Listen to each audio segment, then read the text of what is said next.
Alright.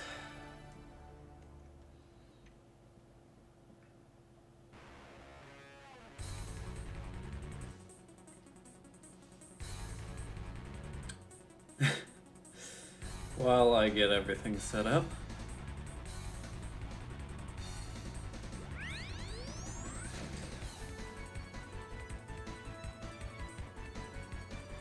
We are live.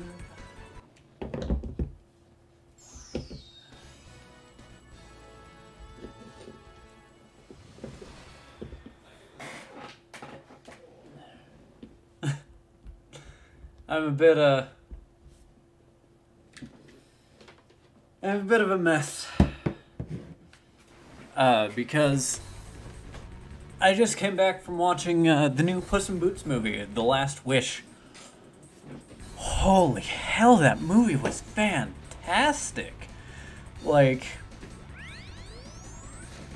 oh, it was so good. Oh, while this is happening, I can go grab the cheat code for Black Zero.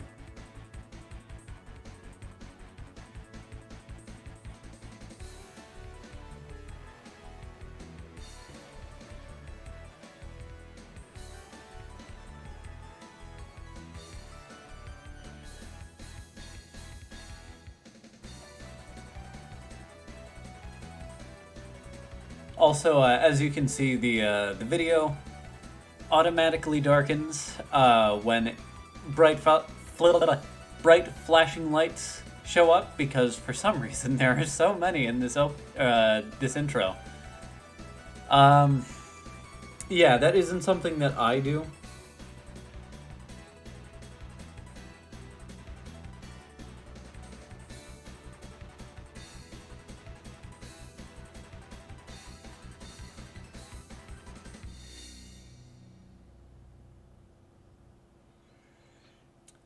Okay.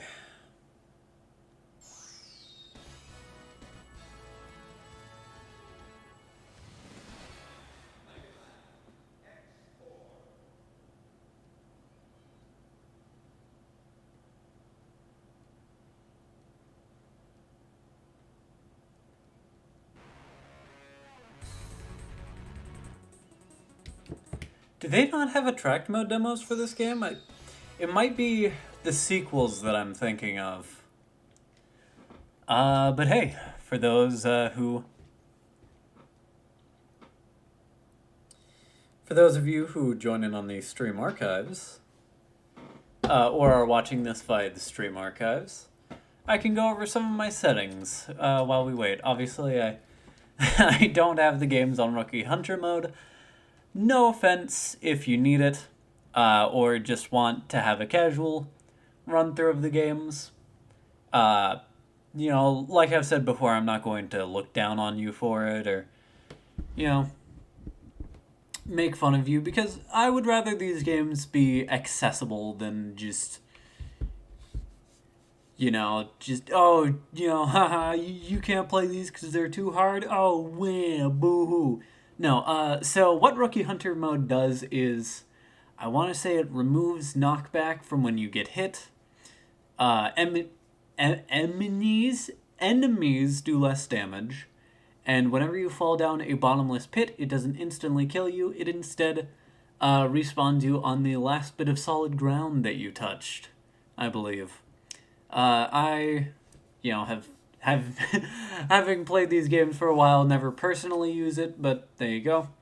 The manual just pulls up. Well, it's less so manual and more so controls. The screen size. So this, shows it in a 4:3 aspect ratio. Obviously, it's not perfect, because I want to say the Super Nintendo games were like 8:7, if I remember correctly. But then would be modified when shown on a CRT TV to 4:3, and so that's what they're trying to replicate, but unfortunately it's not a proper integer scale. So you do have things like the different ticks of the health bar being different sizes. So that's the first type. The second type, which I have been using this entire time, is just straight up the original aspect ratio, which once again isn't quite the case for the Super Nintendo games, but it's the best that we have. And then we have type 3, which is gross and dumb. And then here we have the filters. I just turn it off. But we have a fake scanline filter, which, once again, because the improper scaling of at least the Super Nintendo games, I don't think it looks that great. The smoothing filter, which, once again, I think makes it look like watercolor nonsense. Some people like playing with it. I personally do not like the way that it looks. And then there's just the raw output, which is what I have it on.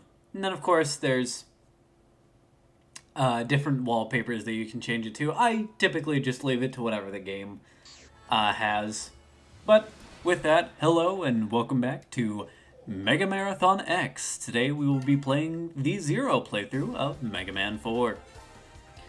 Megaman 4. Megaman X4. So we did the Mega Man playthrough before, and now we'll be doing the Zero playthrough, but with a twist. So let's see. 1, 2, 3, 4, 5, 6. Alright, let's see if I did that properly.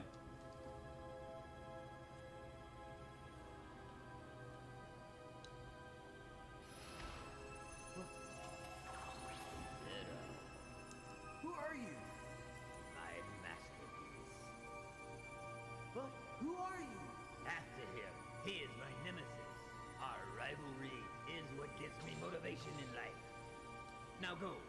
Destroy him. That's an order. But wait.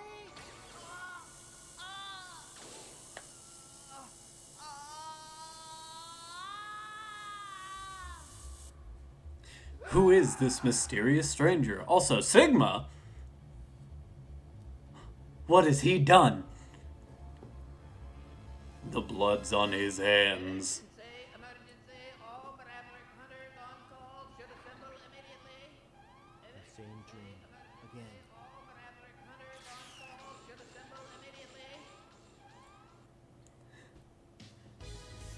Alright. Mavericks emerged at the point 5567. They've occupied Sky Lagoon. This looks like Repliforce is doing. Repliforce? Okay, I'm on my way. Ready? Oh, I did it wrong. Come on. Alright, so what I'm trying to do is get the Black Zero cheat code. I must have pressed the wrong button. So highlight 0, hold right bumper, right, hold B, and press start. Oh, if this works, it's because I pressed A instead of start before. Yep, okay. So, I will put that in chat. To unlock Black Zero, hover over 0 on the character select screen.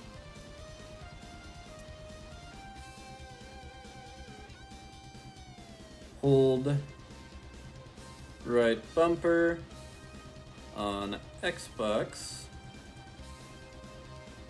Press right 6 times. Let go of right bumper. Hold B and press start. So, unlike the Ultimate Armor cheat code in for Megaman X, this does not change how Zero plays, and is instead just a nice little cosmetic thing. It would change how he plays in Megaman X5 onward, so we will not be doing that. But it also changes the color of his saber to purple, and I always really like that.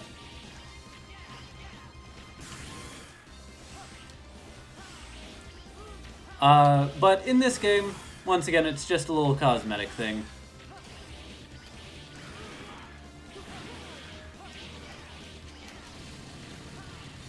But yes, now we have Zero. Pretty much the only difference between him and X right now is he has the Z-Saber, which, as you can see, has 3 different slashes and an air slash. And that's pretty much it. We don't have anything else. We don't have a buster that we can use, unlike Zero did in the first game. We're just kind of... Dragoon? You're in the 14th unit. Why? This doesn't look good, Zero.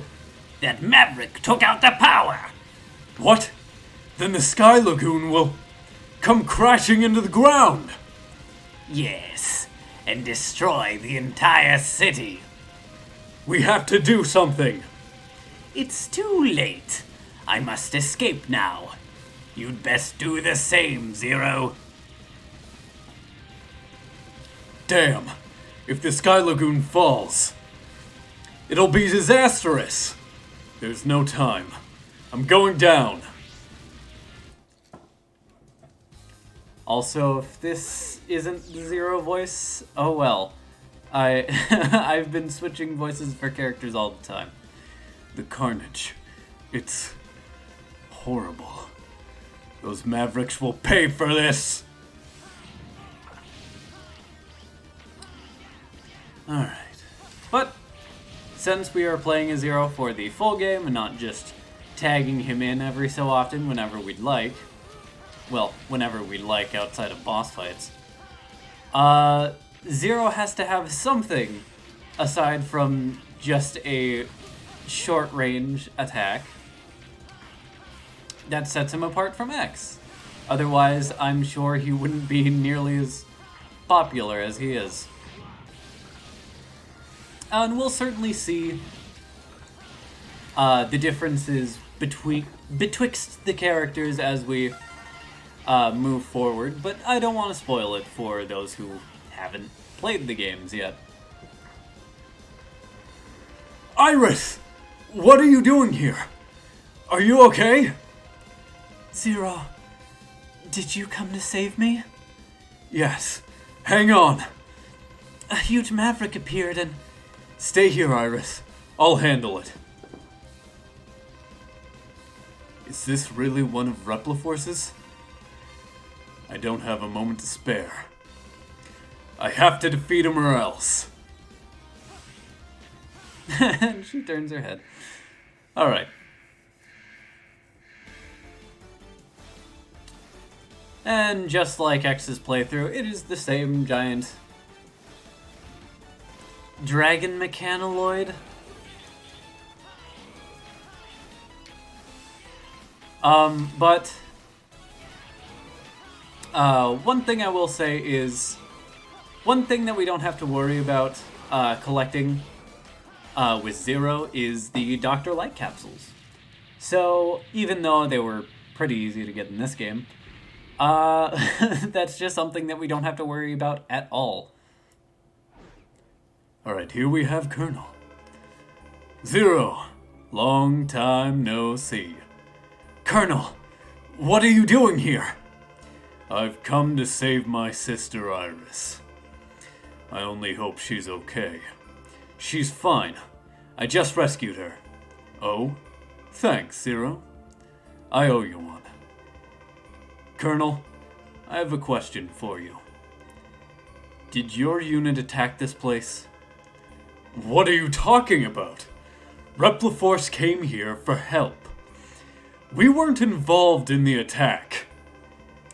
They suspect you've become a Maverick. What? Disarm and come with me to the HQ. I'm afraid I can't. Soldiers never drop their weapons. I won't do it. Not even for you, Zero. Then they'll think you're a maverick. So be it. The Repliforce prefers war over dishonor and shame. Goodbye, Zero. Wait! Colonel! Listen to me! Ah, damn. This isn't good, Colonel. They may decide the entire Repliforce is a group of mavericks. Damn it, Colonel, this isn't good. They may think the entire Repliforce is a group of mavericks. There we go. I like that take much more. Imagine that's what I said the first time. Brave soldiers of Repliforce, we have all been wrongfully judged as mavericks by the humans. We cannot suffer this indignity and live in disgrace. We will build our own nation of Reploids. But remember, this is neither about insurrection nor rebellion against our human creators. This is Human about our creators. security. We must Also, this cutscene I'm fine with talking over because, and our own well, survival. we heard in the last stream. It's pretty much the same between both X and Zero. Mainly because, well, obviously, X and Zero don't show up. It's just, what's his face? Not Colonel. I can't remember the leader dude's name. General? General and Colonel?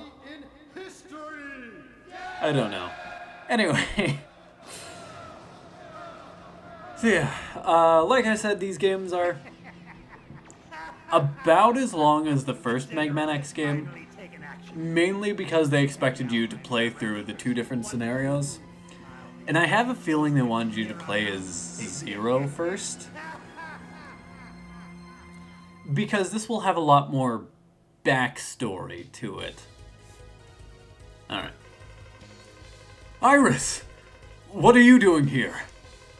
My brother Colonel started the coup. I know. Please don't fight against him. This must be some kind of mistake. They've occupied several cities already. As a hunter, I must stop them. Zero. I must go now. Infiltrate enemy-occupied jungle and destroy the weapon. Yes, like I said, this stuff is also the same. Because it's just telling you the different stages. So we'll just go through this. How's everybody doing today? My day's actually been pretty good. I can't complain. Web Spider! He protects the secret weapon of the jungle. And so this time I'm going to switch whether or this time I'm switching, instead of saying the subtitles first and then saying the names, I'm going to say the names first and then the little subtitle. Or flavor text, I guess. But yeah, Zero is very fun, and just to show that, yep, they're really gone. There are no upgrade capsules you can get as Zero.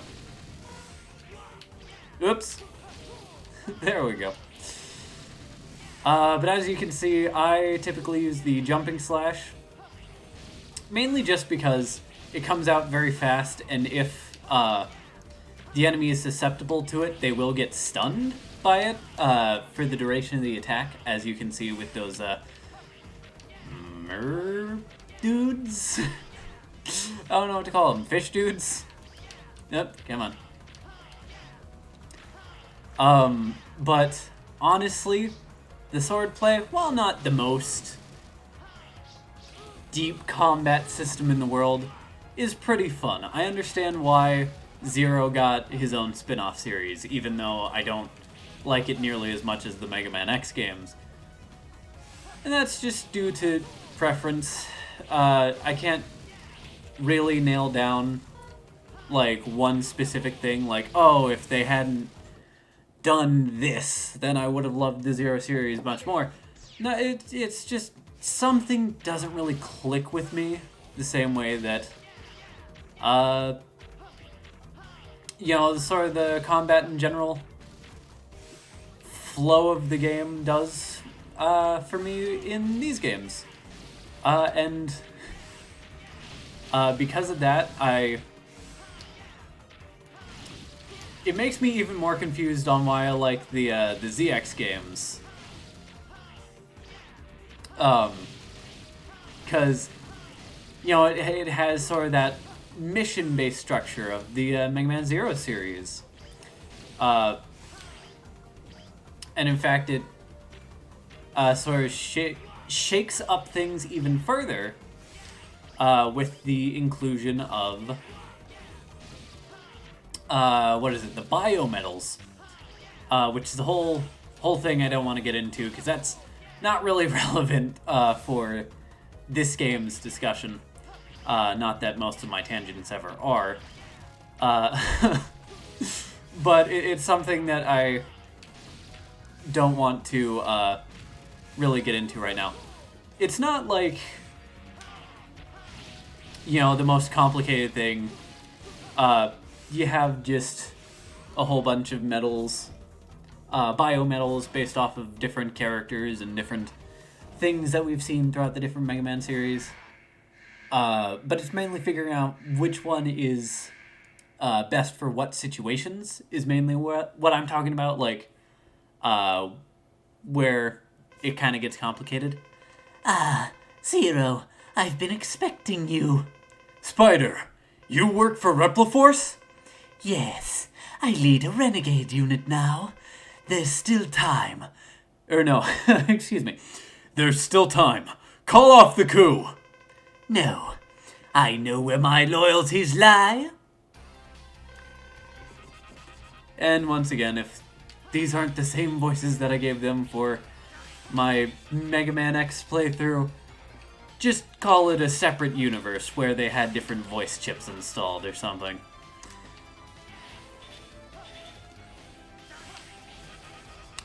Right. So,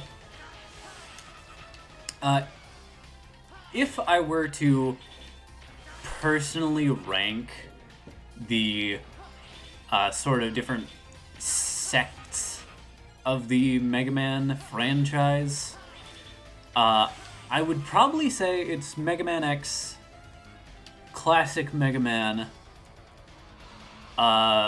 maybe even Mega Man Legends over the original Mega Man series. Once again, that's just my personal opinion.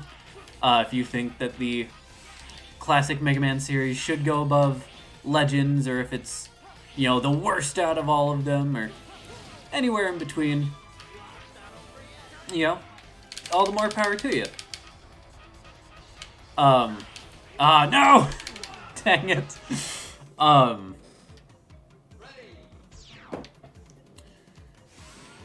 And then probably the ZX series, the Zero series, Battle Network, and Star Force. I will admit that the Battle Network and Star Force games are the games that I have the least amount of experience with. I will, like I've said before, when the Battle Network collection comes out, I will give them a shot, and especially if they come out with a sort of Star Force network, or Star Force Legacy collection, and then, you know, they could also do like a Legends collection. I'd be cool with that. You could even put that trial version of Mega Man Legends 3 out there that you just had sitting in the vault for years. That would be pretty cool. That would be really great. Capcom, please. Unfortunately, I don't think, even if we did, I just jumped into that. Even if we did get a Mega Man Legends Legacy collection, I don't think we would get the demo for Mega Man Legends 3, as much as I would like that. Plus, it would keep with having, you know, an even number for the things for the different collections. Because, you know, we had 6 for the first Classic Legacy Collection, 4 for the second collection. Both the Mega Man X Legacy Collections have 4 games to them. The Zero ZX Collection has 6, because the 4 Zero games and then ZX and ZX Advent. And then I believe the Battle Network Legacy Collection has like 10 things in it. I could be misremembering. Dang it, why do I keep jumping into it? But, you know, just adding, dang it, I don't want to die. Just adding the Mega Man Legends 3 demo that we never got, would just very much sweeten the deal, and I'm pretty sure that everybody who owns the Mega Man Legends games already would buy that thing in droves. But yeah, pretty much everything except for Star Force and Legends have gotten legacy collections, and I really hope that, you know, they round out the franchise. You know, if they're not going to release new games, at least make the older ones accessible to new audiences. You know, even as somebody who, you know, as I've talked about, am not the biggest fan of the Mega Man Battle Network series, I'm very hyped and I'm excited for the Legacy Collection, because not only is it including the Japanese exclusive stuff like the, I want to say it's the Boktai content, as well as the like Japanese exclusive base, or I guess Forte chips. You know, it's just a simple way of being able to play the entire Battle Network series, and that's what I have praised these previous collections for, and hope that more companies start doing in the future. But with that being said, yeah, I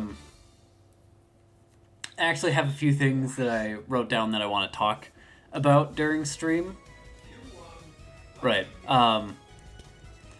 I'm not going to try to say these. This one's pretty simple to get. Raijin Geki. And then this is SM button on the ground. Lightning attack. Effective against distant enemies. What they mean by SM button is special move button. Right, so we have that.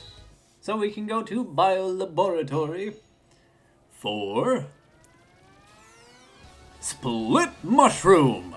He occupies the laboratory and will attack whoever visits there. But a few things that I wanted to say. Also, here's the Raijin Geki. And as you can see, I can do it whenever I want. That's another thing that separates X from Zero. Well, maybe not so much X and Zero in this game, because X has the best head parts in the series that gives him infinite weapon energy usage. But whenever you play as Zero, aside from very few moves, you have infinite weapon energy for pretty much all of your attacks. Which, you know, is sort of a trade-off as to why he's pretty much just a close-range fighter.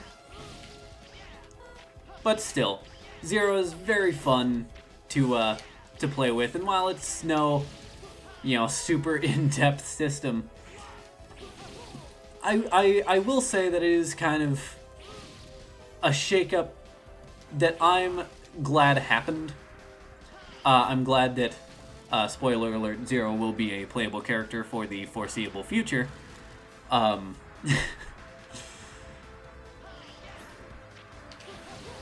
In fact, from X4 onward, he's playable in every main series Mega Man X game.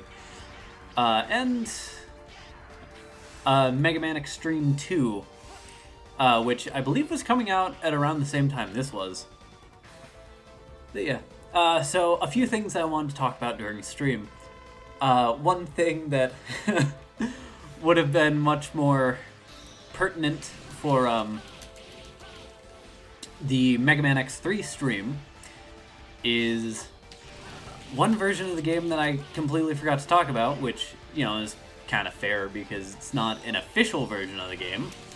But there is a Genesis bootleg, or I guess Mega Drive bootleg, considering that it's, I want to say South Korean or Taiwanese in origin. Oh no, nice. There is a bootleg version of Mega Man X3 that I don't think a lot of people who play that version understand.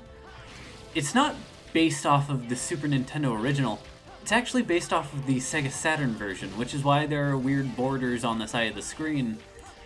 And honestly, for as interesting as that is, and if y'all want, I can boot up a Genesis emulator and play through that sometime, because it is an oddity.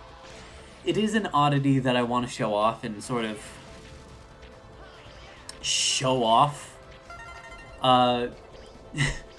Because, you know, it's incredibly interesting. It's not great by any definition, but it's impressive for what it is. I think a proper Genesis conversion of games like Mega Man X3 could happen in, like, the homebrew scene. But that's just not that's just not it.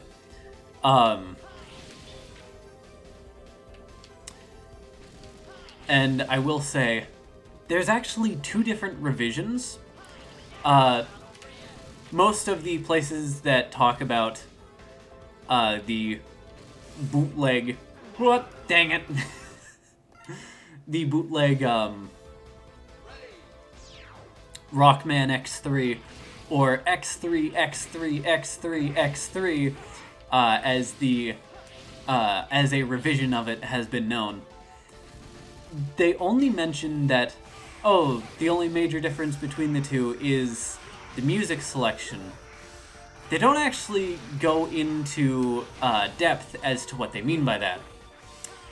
What they mean is there is a version that has randomly selected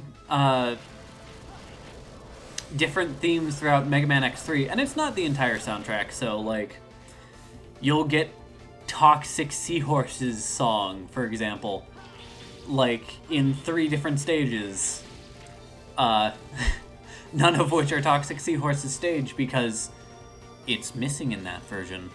I believe it was Toxic Seahorse, and one other Maverick are just completely missing. Bit, Byte, Vile, and Sigma are not present in that version.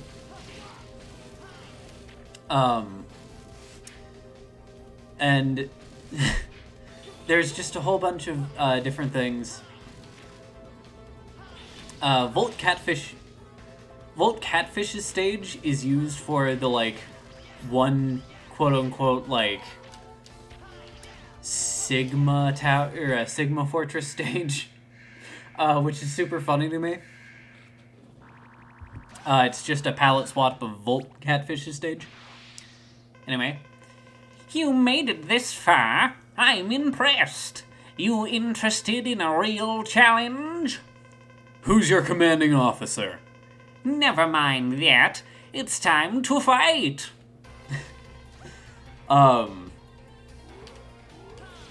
But the alternate version that we have has, like, also, yeah, this fight goes on so much longer for Zero than it does for X.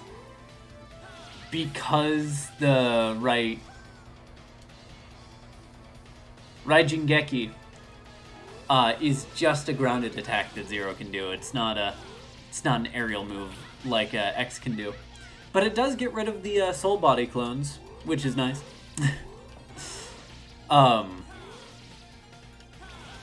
But the changed music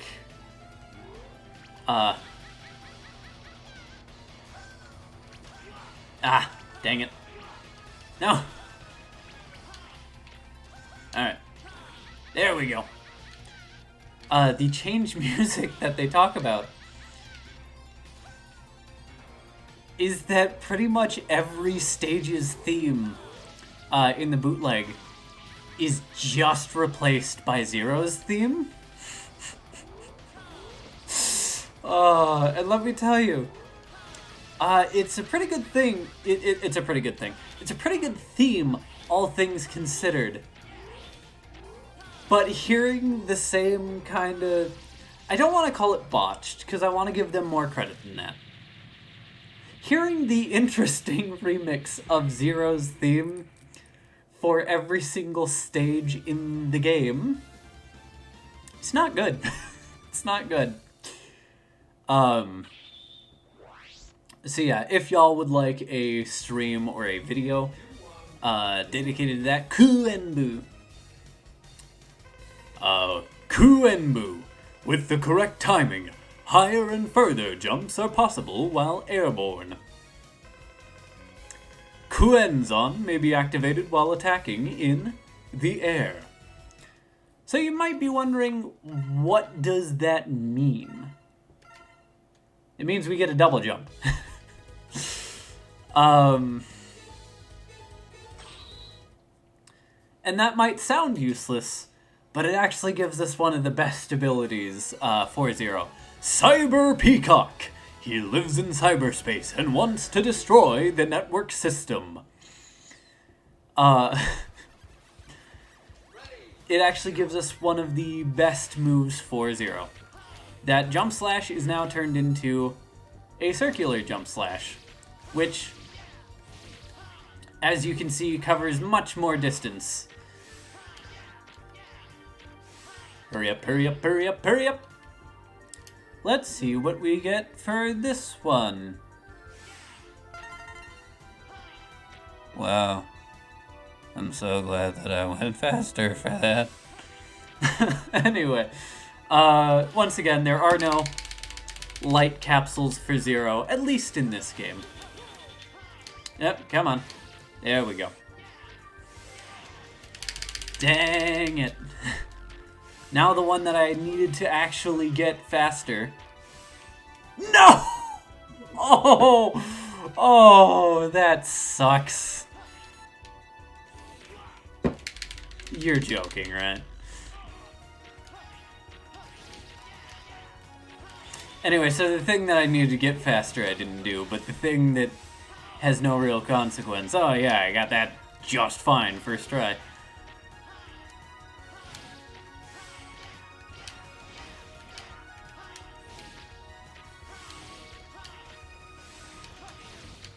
Oh. Alright. Oh. Let's not do that. Let's not dawdle. So yeah, I talked about the prototype of Megaman X3 plenty of times during the X3 stream. In fact, you could say that was pretty much all that I talked about. But The Genesis bootleg is certainly one that I wanted to make sure that people were aware of, and once again, if people want to see a stream or a video of that, I would be more than happy to oblige, because as somebody who has played it before, there are a lot of interesting quirks to it.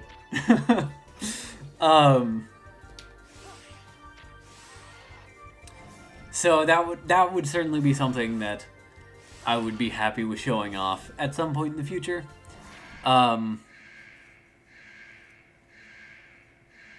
Do a backflip. I don't think Zero can do a backflip. He does plenty of front flips, though. I'm impressed you've made it this far, but you can't beat me. Get ready. Fine. Welcome back. I'm glad to see you. Come on. Dang it. So this one's a bit trickier to take on with Zero. Because as you can see, I can't stun lock him like X can.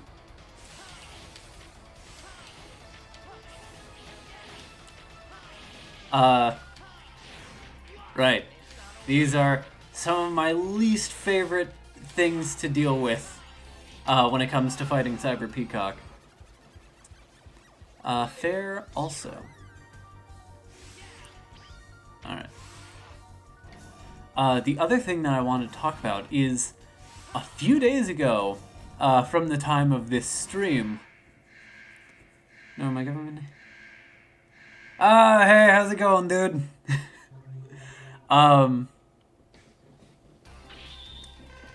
So, that's one of the reasons why a lot of people say that, oh, Megaman X4 was a game made for Zero. Because you can't really stun a lot of the bosses. There are some that you still can, but a lot of them you have to fight more, I guess, honestly, as Zero. And it gives you a bit more of a challenge. Like I said, the story is a bit more focused on Zero. Meanwhile, I am not focusing on Zero, and Cyber Peacock is kicking my butt because of it.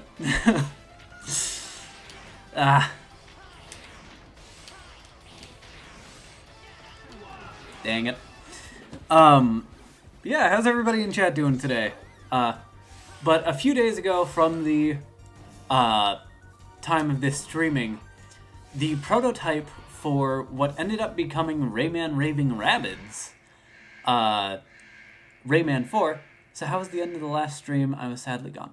It was alright. I only really died to the final boss, I want to say once or twice, which I was not expecting, because as X, I tend to just get caught a lot, because I'm just like, okay, I only have 2 sub-tanks, I don't want to waste them, and then I just end up never using them. Alright, this is, speaking of sub-tanks, I don't have any. Well, that's sad.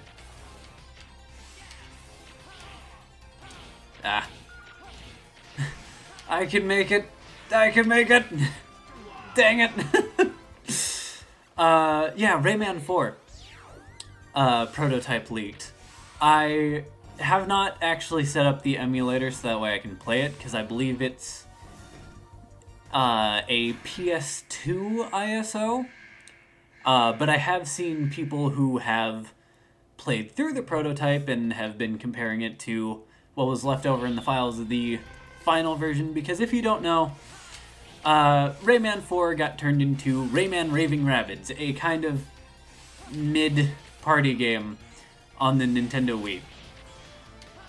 And I am probably never going to stream those games, and if I do, I'll probably have to not have the original audio for it, because pretty much most of that game's soundtrack is just licensed music. Oh, no! No, please, Zero, no! Oh, yes! Okay. No! No! I was doing so well, too!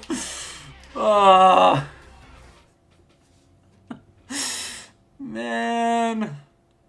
Alright, we'll play a different stage. We'll try to fight Storm Owl. Storm Owl! He left with a space fortress to conquer the air.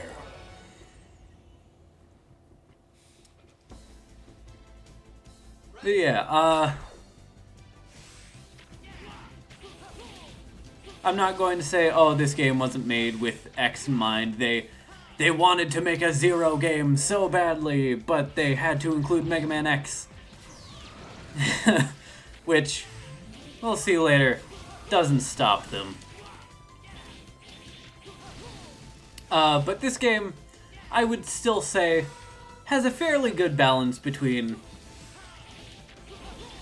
things, how the levels were designed for each of the characters. I don't think that this is, you know, sort of Mega Man 0, 0.5, you know, sort of testing the waters. I know that Keiji Inafune originally designed Zero to be Mega Man X, which is something that I can't believe it's taken me this long to point out. But people were worried that it was too big of a jump between the original series and this new Mega Man X series. So they designed X to be, you know, sort of Mega Man in the future. And then just had Zero be his mentor / older sibling type character to look up to. And then eventually they let you play as the dude. Why did I not readjust my location?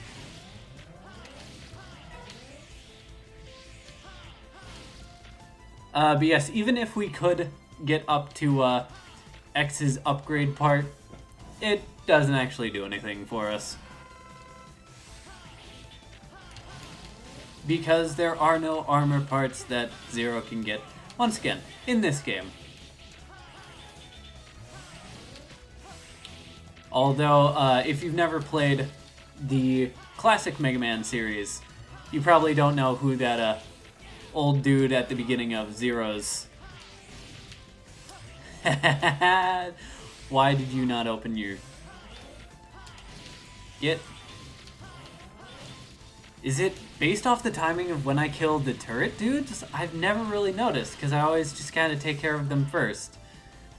But the time that I didn't touch the, like, laser turret dudes, the wall didn't open its eye. Huh. Anyway, if y'all celebrate holidays like, you know, Kwanzaa, Hanukkah, Christmas, things like that. Ooh! Why did you judge us as mavericks? Wait! Stop the coup! No. No! We're justified in doing this. If y'all celebrate the holidays, how did it go? I hope it was nice and relaxing and not too stressful, as stressfully, especially for those who might not have the best relationship with their family members for one reason or another.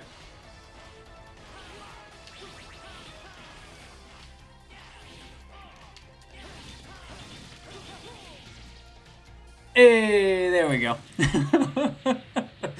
There we go. Just had to beat up an old curmudgeonly owl to make myself feel better that the new sleek cyber peacock kicked my butt.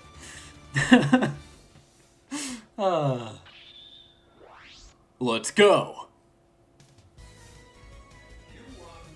The Tenkuha. You learned Tenkuha. Enhanced Zate? Enhanced Zet Saber. You can now cut enemy energy shots with your saber. Which, funnily enough, Zero could destroy most enemy bullets with his saber anyway, so... Oh well. But yeah, the Megaman. A magma dragoon! He betrayed the Maverick Hunters and hid himself inside a volcano. Displacing your angers on others seems like a healthy coping mechanism. Well, you know, in the sake of trying to complete a video game, yeah. In real life, not so much. But yes, as you can see, the Z-Saber turning purple is reserved for one of the abilities that he gets from the Mavericks in this game. There we go. Let me work on filling up that sub-tank that I have. Okay, apparently not anymore. As you can see, it doesn't work for every enemy shot. I still had the friggin' missile to deal with. And then you can slash those, but I feel like they have so much health that it's kind of pointless. Because by the time that you actually destroy the thing,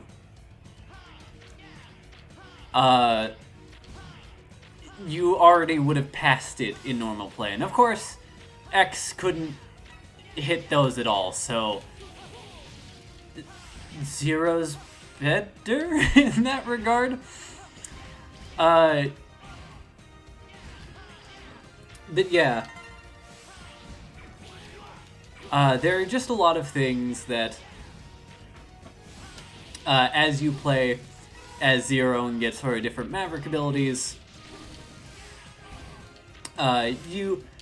you start to feel that, oh, this is a very different character when compared to Megaman X. And honestly, I enjoy the change up in gameplay style. And like I said, Zero will be a playable character for the rest of the series. So anytime that I want to switch from the sort of long-range style, Zero, it's really you. Why did you betray us? Answer me, Dragoon! I have no answer for you, my friend. Dragoon! Oh, what insightful dialogue. And yes, unfortunately, from what I remember, you cannot actually destroy the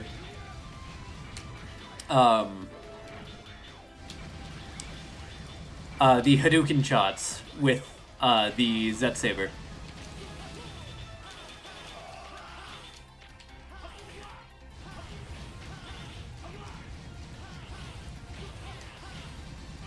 Alright. And that is Magma Dragoon. Fun fact, so there is actually a tutorial mode, or a tutorial stage that you can optionally select in Megaman X5. And I wanted to defeat you. Then he appeared. He? Who? How hard is it to defeat him without the mech? It's not too bad. As you saw, I pretty much just kind of flailed around in his face and still won. He told me he'd give me power only if I worked for Repliforce. What? I couldn't refuse the offer. Sorry, Zero. Dragoon! Yep, I went into a bit of my X voice for that. Also, look at that.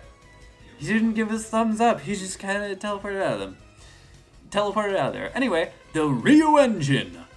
Up plus special move button on the ground. A powerful attack that burns enemies with flames. Some objects may be burned with this technique.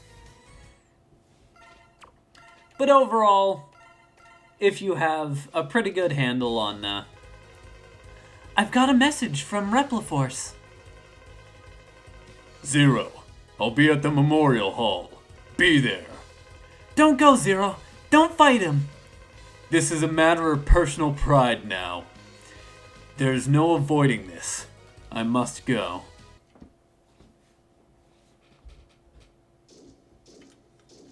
Colonel! What? I'm disappointed in you, Colonel.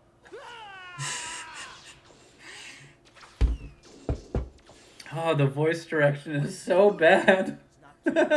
Stop the creep now. If that's your decision, prepare yourself.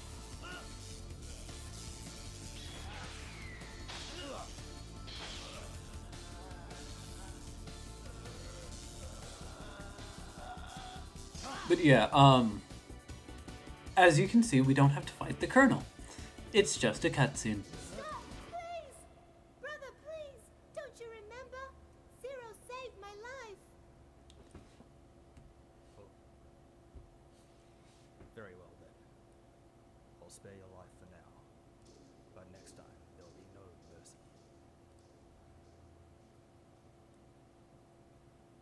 Zero, please, don't fight with my brother.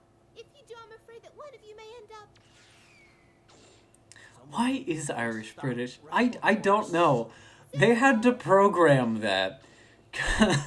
Because she's a Reploid. It's not like she was... Is there a Briton in the Mega Man timeline? Like...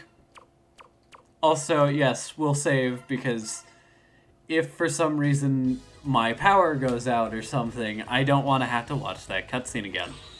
Anyway, we'll go do the only sort of backtracking I'm hoping we'll have to do for this run. Because I didn't beat Cyber Peacock, so it's fine. It's fine that we didn't beat him before, I swear. Oy.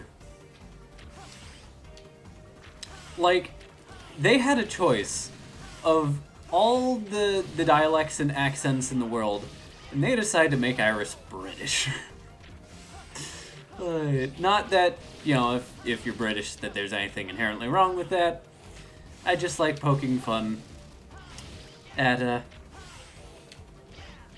the fact that they had to consciously program a robot to sound British.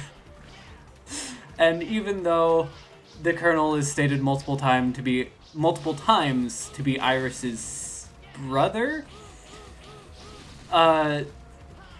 they don't sound anything alike accent-wise. So I don't know why Iris is British.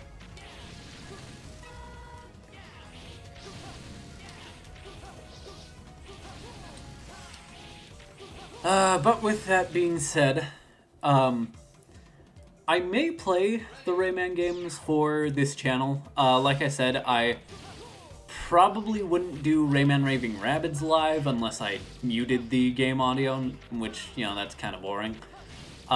Especially since I don't want to have to... Do you think they have onboard voice modulators, or do they just switch on the fly? One day they're British, another they're American. You know, that would be a great explanation with the constantly rotating English voice cast. But I don't think they have an in-universe explanation as to why characters sound the way that they do. Although I do like that little theory of yours. That little theory. That was a lot more condescending than I was intending. I apologize, chat member. But yeah, once again, it was probably just like a... how do we want to set this character apart? British? Sure.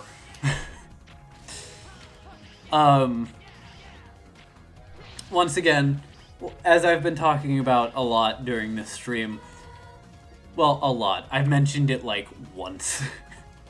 This game didn't have the best, what do you call it? Localization. Voice direction, rather. Well, it doesn't help that the English script isn't that great. But that shouldn't have any bearing on why one of the characters would sound British when the rest of them sound Okay, Frost Walrus. He protects the secret weapon which hides inside the snow base. Which lies inside the snow base. If y'all would like to see me play through the Rayman games, I'm going to be honest, I have never beaten Rayman 1. So that would be interesting to finally do. It might take multiple streams, because I might just get angry and say, you know what, we'll pick this up some other time, chat.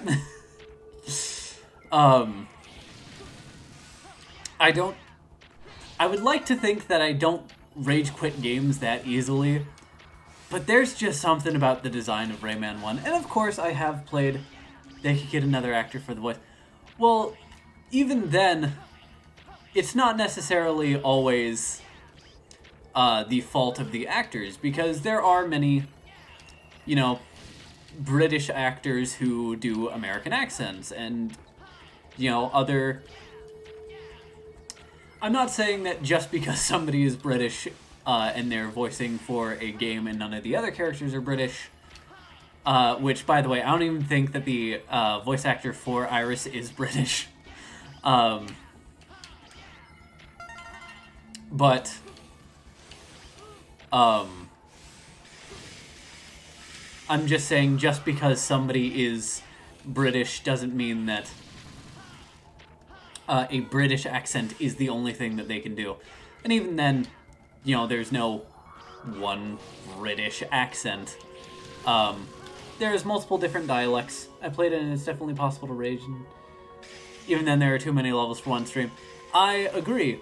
Even if I do play something like Rayman Redemption, which is a fantastic fan remake of the game, it would have to be split up into multiple streams. And I think the only Rayman game I have actually beaten completely is Rayman 3? Because even though Rayman Raving Rabbids was the first Rayman anything I played, I just kind of gave up playing it, because, like, it's a party game, mini game collection, and even though I wasn't like, oh, this isn't the Rayman I knew, oh, I'm so sad, I'm going to stop playing it, because I was a dumb kid and had never heard of a Rayman before Raving Rabbids. So I played it and was just like, okay, this is whatever. I don't really feel the need to finish this. There's not a super deep story here. But now that the Rayman 4 prototype is out, and we can see for ourselves what truly could have been, now it just makes me even more sad. Also, I tried playing the PC port because I realized I didn't have my original Wii copy, and the only other places that it came out that were actually, you know, Rayman Raving Rabbids rather than what was renamed to Rayman Raving Rabbids but was based off of the Rayman 4 prototypes, which is the GBA and the DS versions, are just 2D platformers with Rabbids in them that you beat up and save your friends. And, you know, seeing that plus...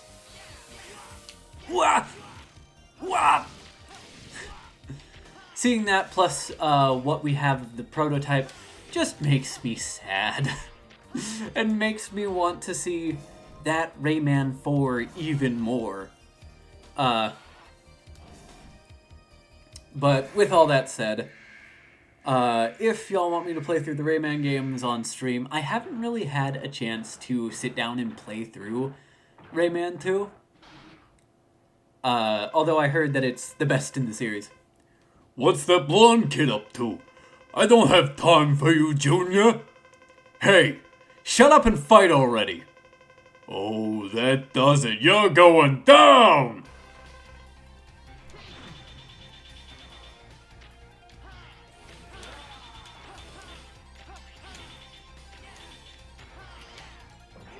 Ah, dang it. I forgot you can't air dash with Zero in this game. Or, at the very least, I can't yet. I don't remember if that's one of the moves that you get or if that's an X5. Hoo-yah!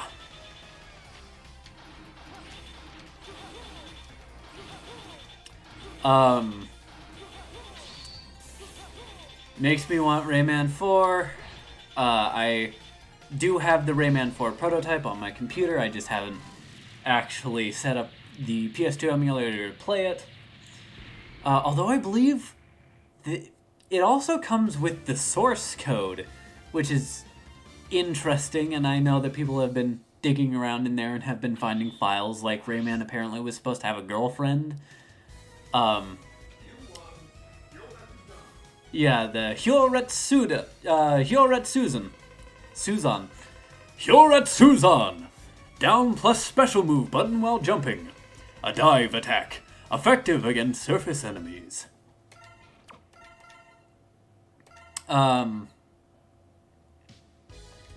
Yeah, I would mainly just play the console version, switching to, whatever. Can you play a Hat in Time? I don't own a Hat in Time. Jet Stingray! He destroyed the city and escaped to the sea. I don't have a Hat in Time. I have seen it, and it is a game that I've been wanting to play for a while, but I've just never taken the time to buy it, and right now, money is a bit tight. So certainly, you know, next time, well, maybe not next time, but at some point when it goes on sale, I have like $1,000 to my name, and rent is $1,300. I have to prioritize things, dude. Oops. Well, guess I get to die in the pit. I can give you the best advice. Well,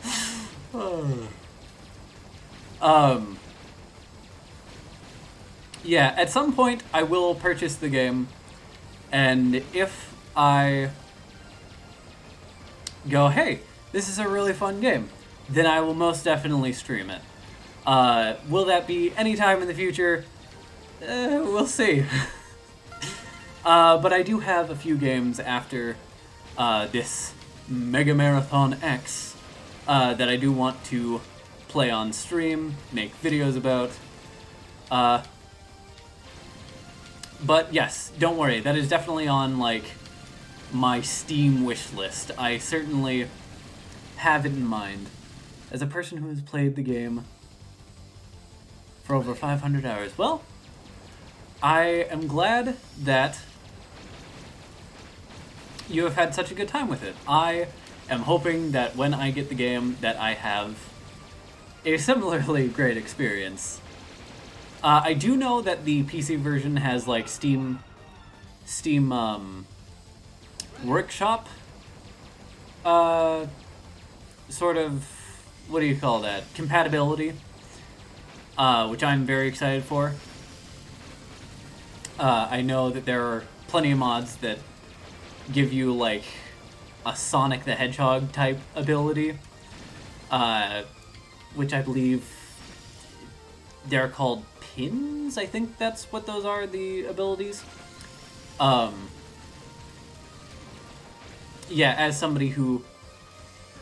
dang it. Didn't even need to go up for that one. As somebody who hasn't played the game, I don't know too much about the different badges, thank you. I don't know too much about the mechanics of the game because, well, obviously, you know, I want to learn the mechanics for myself. Of course, I'm not going to say, like, oh, you're telling me how a Hat in Time is played? You're banned, you know? It's nothing like that. It's just something that I haven't felt the need to put too much in-depth research to. No! Because I haven't played it myself. or because I don't own the game, rather. Another game that I certainly want to play at some point. Maybe if Castlevania Requiem gets ported to anything other than the PlayStation 4, I wouldn't have to resort to emulation. You know, just throwing that out there. Speaking of companies releasing their games on multiple platforms. Castlevania Symphony of the Night is one that I am dying to play on stream. More like help with secrets or speedrunning tips. Well, I very much appreciate that. I do know that there's a co-op mode, so I don't know if I would want to call up my friend who I actually saw the new Puss in Boots movie with today. Ah, he's still after me. Enough already. Resettle this now.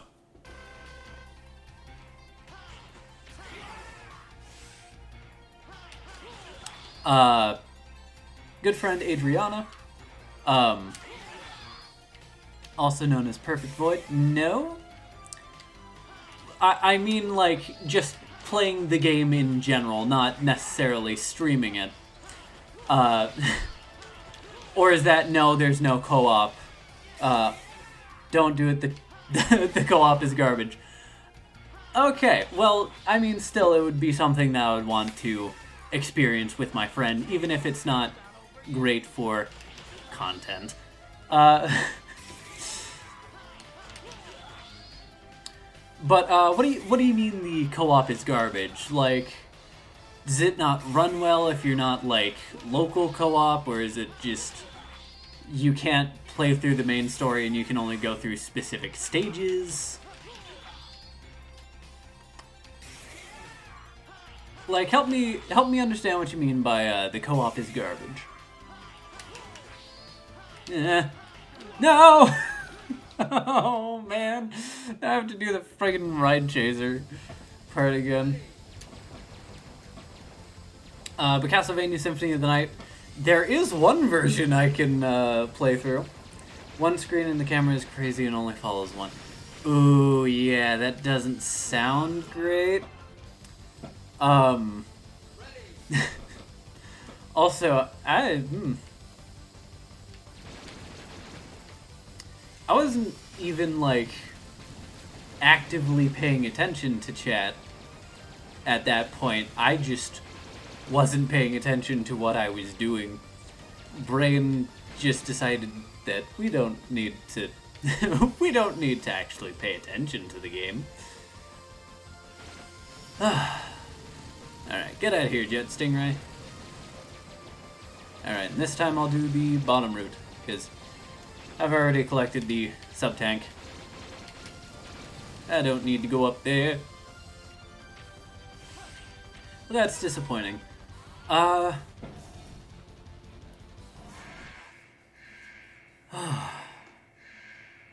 There were a few other games that I have that I wanted to stream, but I don't know if I want to reveal them just yet. Leave y'all guessing.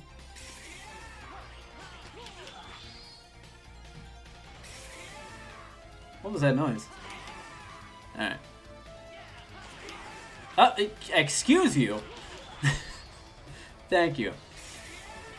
But yeah, like I said, not every boss is, you know, free from being able to be cheesed, but also at the same time, this is, no matter whether you're playing as X or Zero.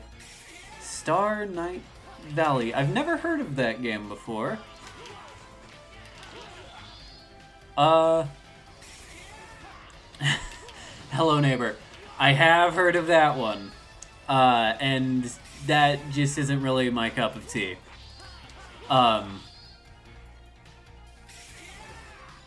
So, unfortunately, I probably will not be playing through Hello Neighbor. It's a Disney game. Oh, okay. Probably came out recently then, because I've never heard of it. Or, you know, if it's old and I haven't heard of it, then that's not out of the realm of possibilities. I haven't heard of everything in existence.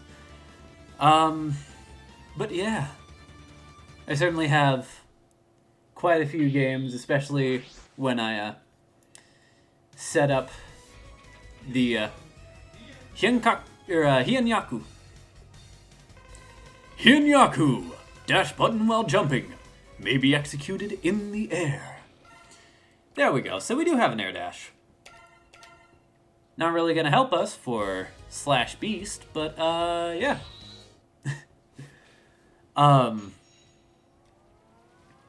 Choo Choo Charlie. Cyber Peacock. He lives in cyberspace and wants to destroy the network system. Yeah. I have seen that game. I may give it a shot.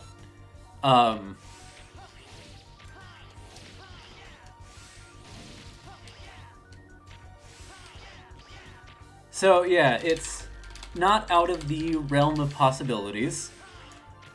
Oh no, I have to hurry up. There we go.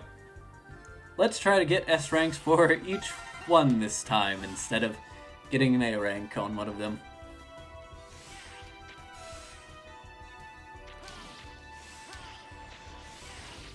There we go.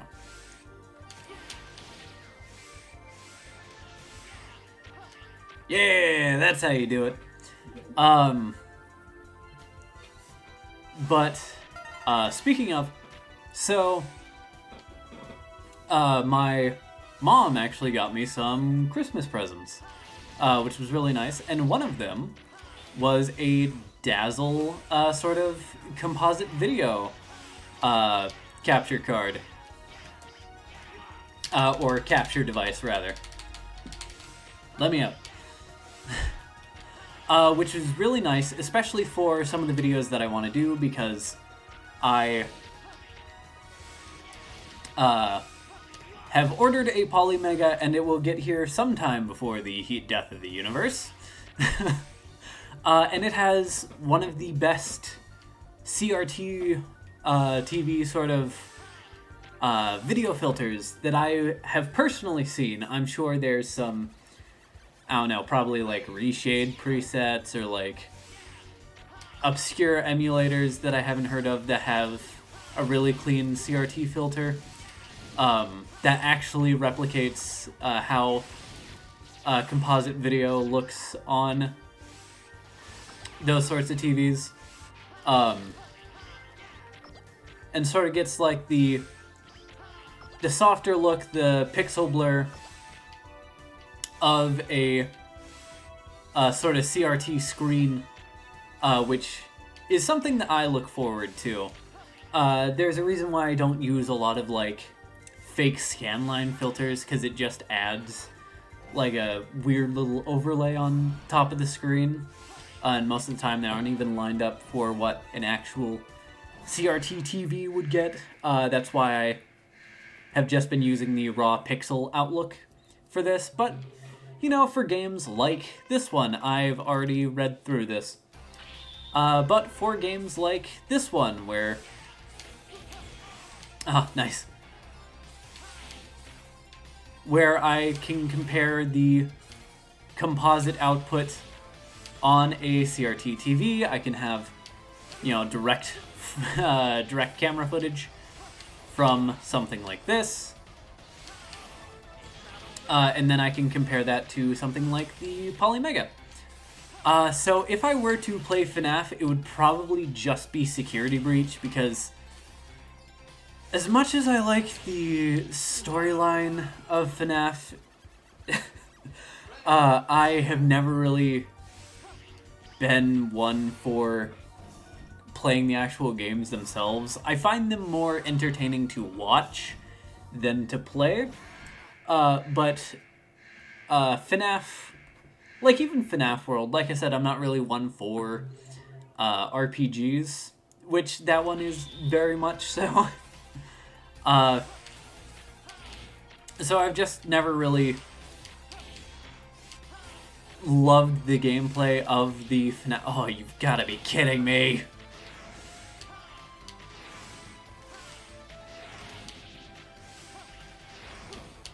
the gameplay of the FNAF games. However, when the Security Breach Ruin DLC comes out, I would be more than happy to play through it. And of course, I will play through the main game as well before then. Perhaps when we get the announcement for when the DLC comes out. Dude, the game is impossible to beat without glitches. Well, yeah, but sometimes breaking a game can be fun. Like, it's all about what you get, or it's all about, you know, sort of what... It's knowing what you want from a game. And even though, you know, most people wanted this big epic thing, I'm personally fine with what we have now. Would it have been cool to get all the stuff that was left in the files, and, you know, what could have been if they had more time and resources? Sure, that would have been good. But honestly, just seeing how you can twist that game and break it in half is just really fun for me. And of course, you know, obviously I play on PC, as I'm doing for this right now, and you can mod it, and I certainly have. Rakuhoha! Rakuhoha! Giga attack button on the ground. The ultimate special attack that channels all stored energy into one blast. Use this move selectively as it consumes energy. Yes, so this is the one move that actually has weapon energy, and we'll see why in just a minute. Slash Beast! He defends the military train to protect the supply of goods. Yeah, pulverize. Yeah, the fact that you can beat the game backwards in a way that the developers didn't quite intend is not is not indicative of a well-polished game. But once again, something being objectively good and something being fun, even in a way that's unintentional, are two completely separate things. Which is why, you know, I'm fine with playing what most people would probably consider objectively bad games. Because I can get some enjoyment out of just doing dumb, funny things that break the game. And of course, I also enjoy my fair share of objectively good games.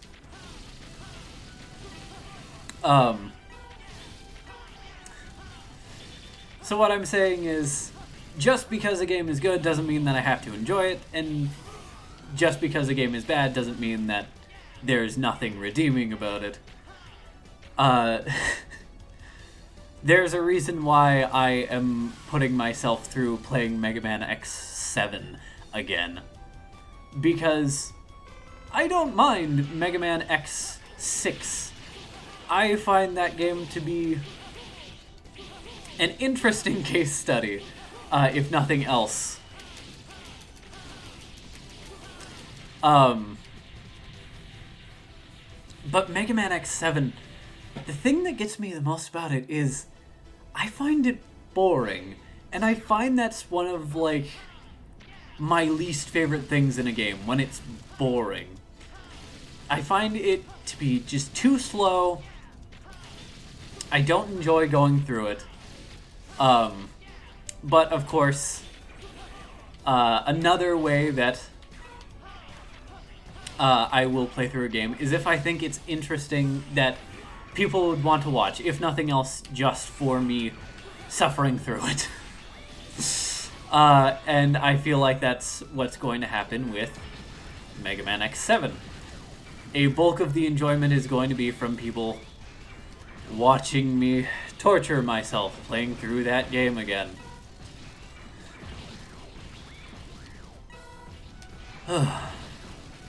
But with that being said, we are once again, almost to the end of Megaman X4. With this, we just have the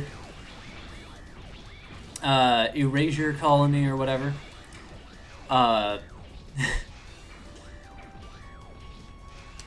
Oh, fine, I'll destroy this one too.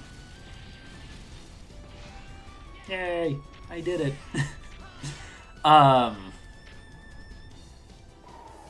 There was something that I was saying.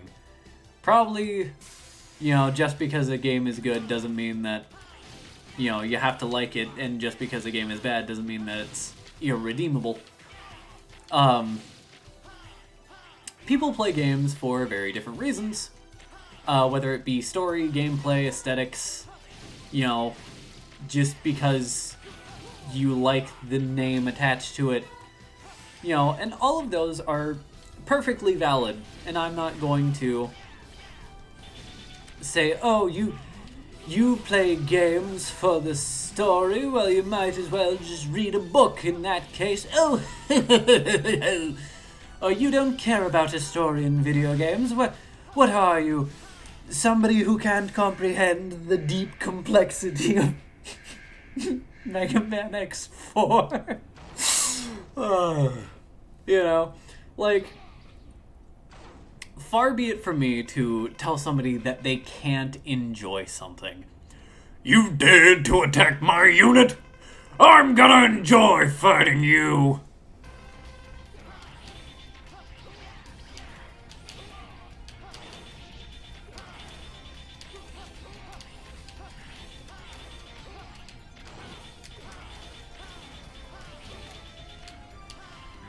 One thing that I will say, that I'm not looking forward to with this playthrough is fighting all the Mavericks again, because as you saw before, there are just certain Mavericks that Zero doesn't actually have a move for fighting.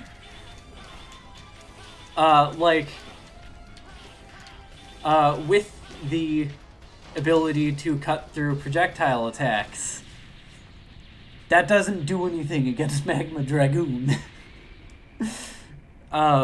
So this playthrough is going to slow down a bit with the boss refights, a bit more than they did with X. Which, you know, once again, there are pros and cons between playing through X and Zero. Anyway, The Shipuga. Shipuga. They forgot an H there. Shipuga. Special move button while dashing. You can execute a powerful dash blade attack. Approach your enemy with they said Shipuga again. Shipuga and perform a combo. It's not that useful. Just being completely honest. How long are you streaming? Well, we're going to stream until we finish this game, which should be, I would say, maybe an hour at most. Repliforce is at the space harbor. I have to go. No! Please wait, Zero. I don't want to see you two fight. Someone has to stop your brother. I'm leaving.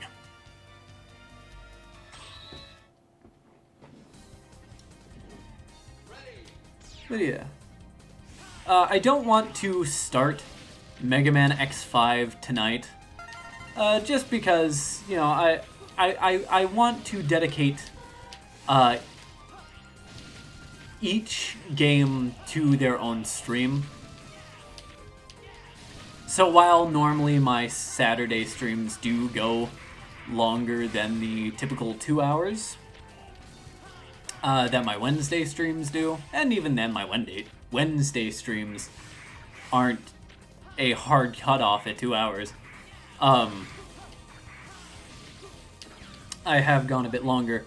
I typically stream for longer on Saturdays, but with Megaman X4 being, you know, shorter than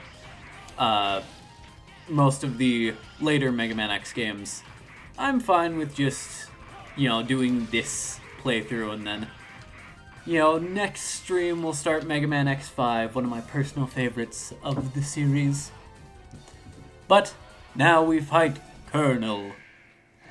Which I realized I made him and Zero's voice way too similar.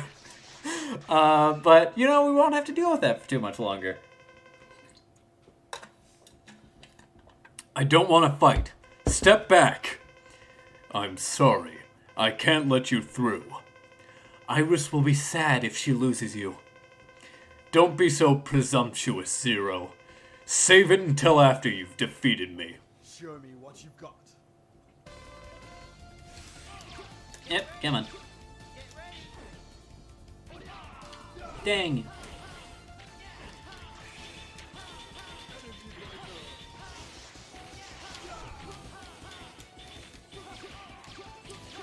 But yeah, X certainly had a bit of an easier time with this.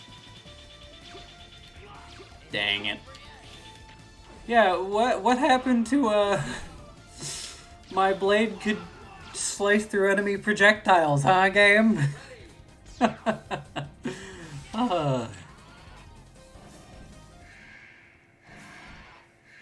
yes, I will admit, fighting Colonel is a bit trickier as Zero. Especially since I don't exactly remember what his weakness is.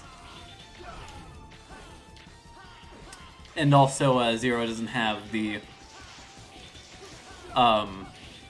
hover ability that X does. Even though he has the double jump, which is also very effective. Dang it!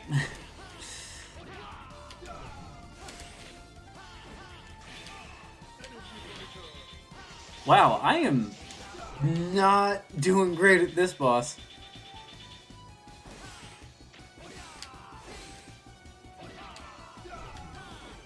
Dang it.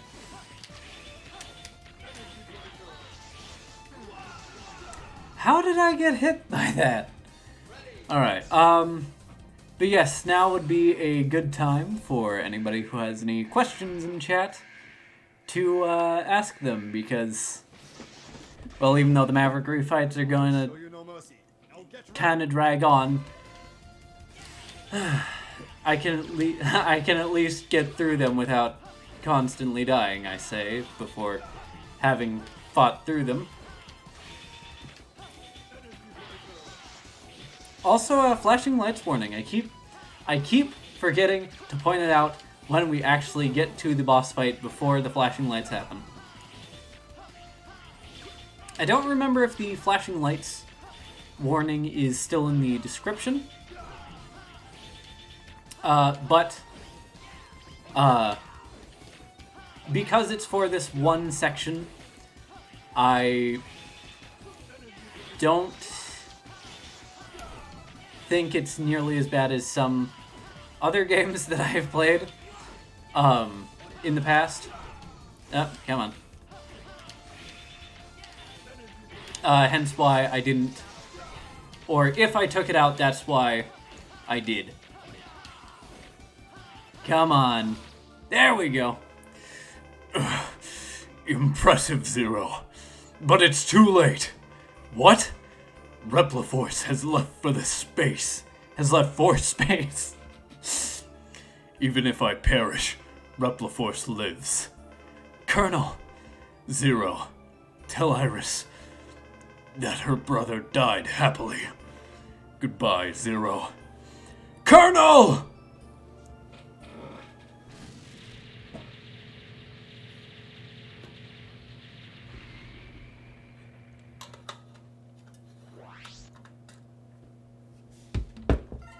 Alright.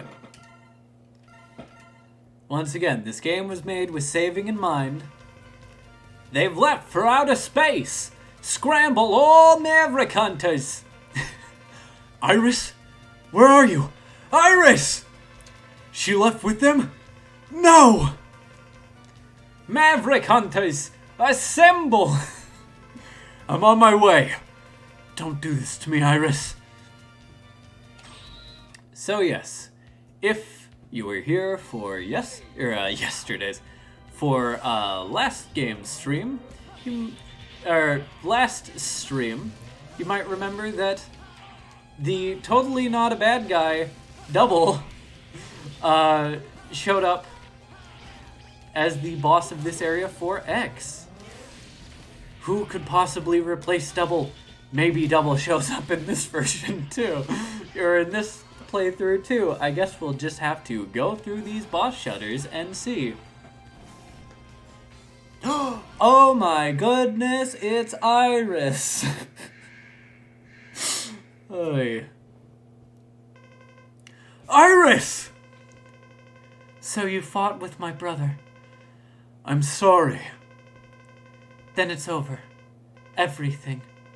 Wait, Iris! Listen to me! Goodbye, Zero. Iris!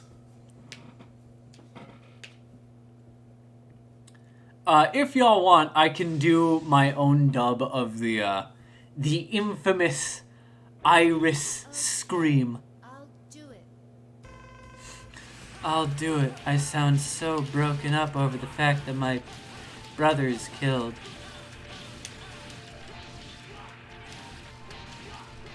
Come on. Get through it on my first go. Come on! No! Dang it.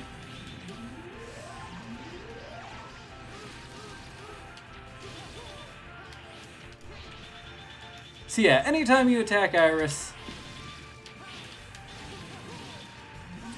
she sends out... Dang it! She sends out those little homing beacon dudes. And then anytime after... it also doesn't damage her. You have to attack the energy crystal.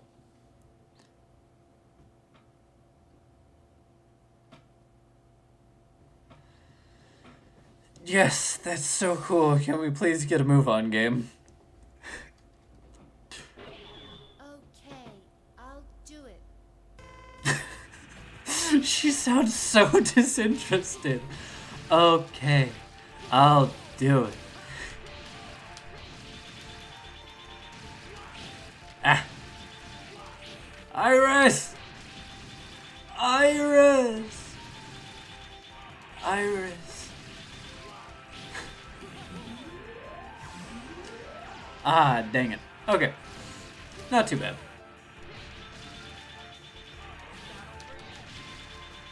There we go. I don't even think that the rising uppercut, whatever that move is called, is necessarily its weakness. It's just really nice. Because it covers a lot of ground. Iris. Zero, Hang in there, Iris.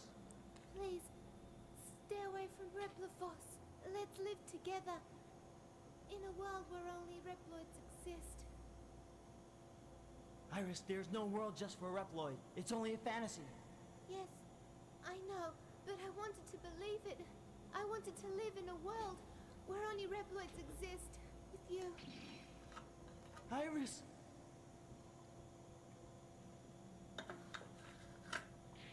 Iris! Iris! Iris! Iris! Iris! Iris! Ah! No, this isn't happening! There's no reason for me to go on. What? What am I fighting for?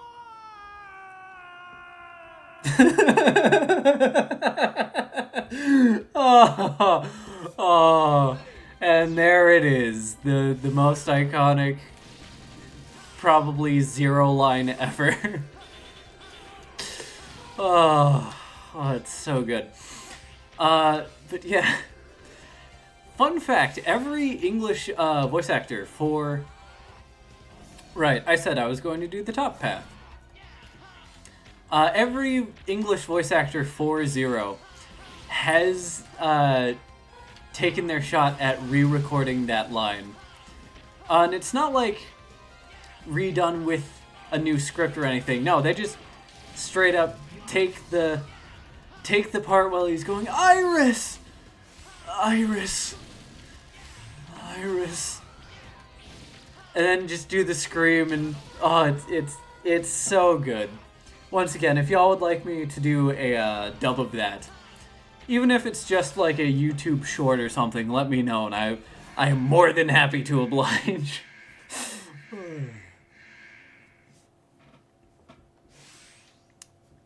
We have the Colonel, or the General. General, many died because of you. Those lives are on your conscience. Independence always has a high price. What about Iris? Did you forget her?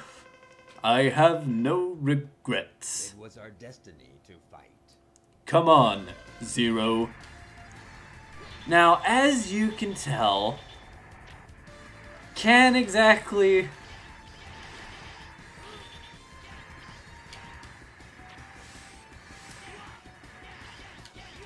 Come on. No, let me up there! Dang it. Can't exactly go and shoot charge shots from the far side of the room.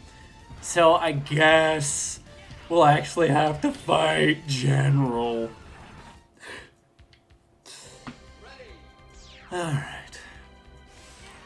Honestly, if they put more of those like split pathways that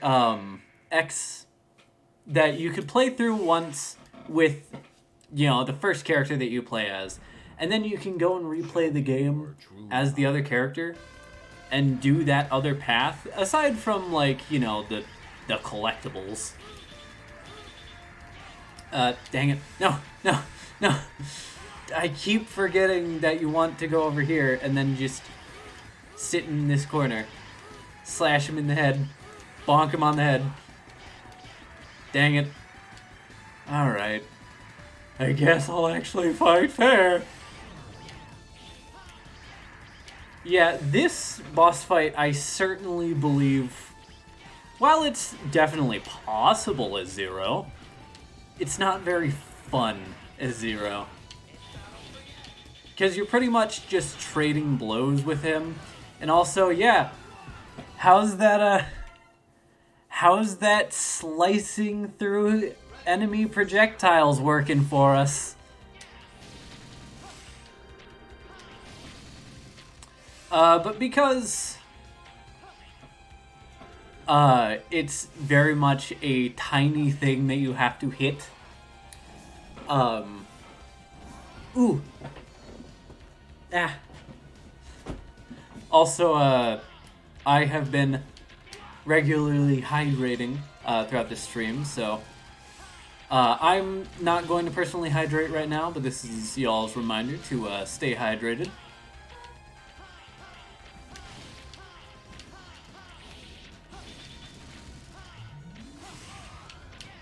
Oh no, whatever shall I do? Once again, there are weaker enemy projectiles that you've always had the ability to slice through, but then with the bigger enemy projectiles, you just can't slice through them even with the upgrade. So I don't understand what sort of projectiles the game is just like, ah yes, Zero can now do this. This was a very necessary upgrade. Anyway, I don't want to fight you, General! Ah!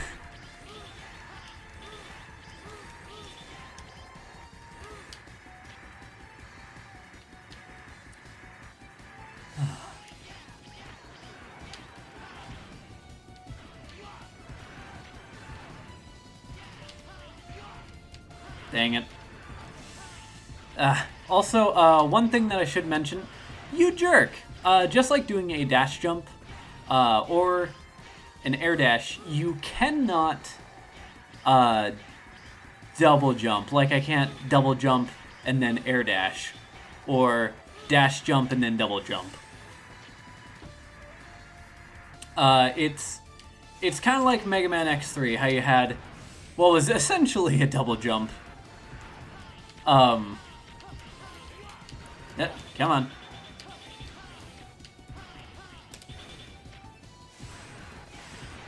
on. With the upwards air dash. Except there's no gold armor or chip that allows me to... What was that? I did not press the dash button. Fine. There we go. My first sub-tank used that wasn't just me trying to get an ultimate attack off.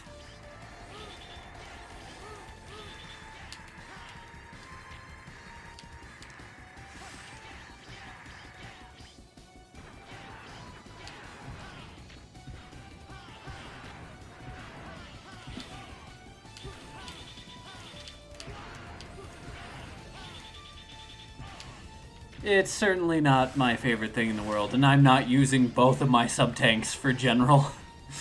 Just get me out of here. Come over here so that way I can pat you on the head, buddy. Bonk. Bonk. There we go. Ugh. Well, that was kind of a nightmare. Let's never speak of this again. What is this? What happened? No, this weapon can't be working. General, what's wrong? Someone else is controlling it. Then, Earth's in grave danger. It must be stopped. I'll handle this. Also, so I've been sort of mimicking the original voice actor for General whenever I do his lines. Once again, I'm not trying to make fun of any voice actor. I like doing impressions, and I just couldn't think of another voice to do for General. So I mean it I mean it in the best way possible, if that makes sense. I needed a voice. The voice actor before me already gave it a voice, so I just figured I'd do that again. Also, you won't know what would be real nice? If you could destroy the spider webs. That would be pretty great. But with the double jump, it's fairly easy to take care of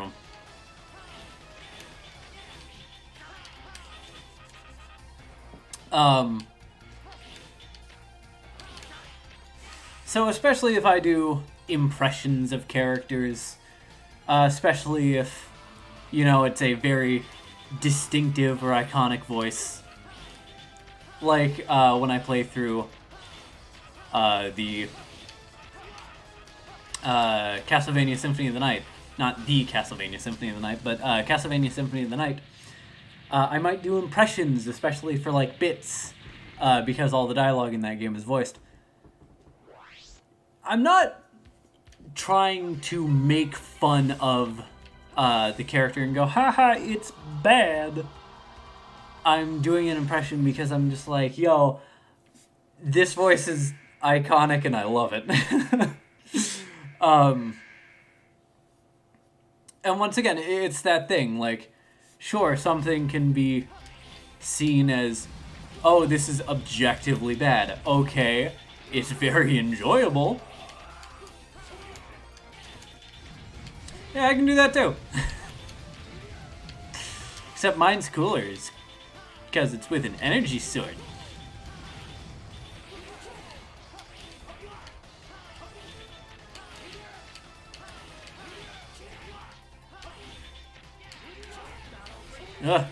No! I do not want to die. I died.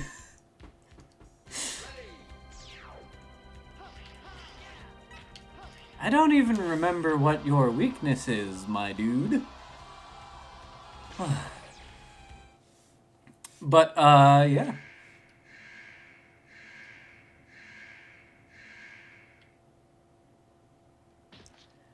I completely forgot what I was talking about. But speaking of things that happened, like I said before, the new Puss in Boots movie, The Last Wish, really good.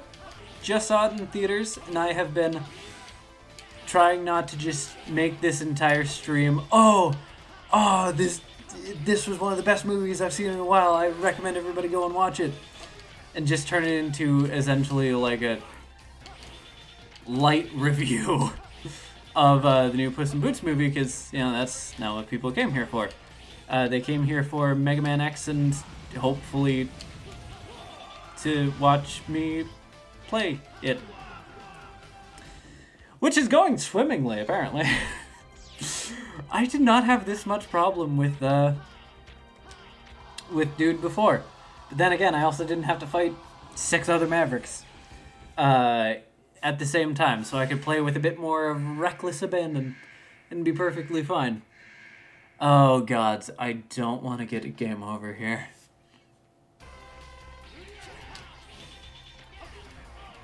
Dang it.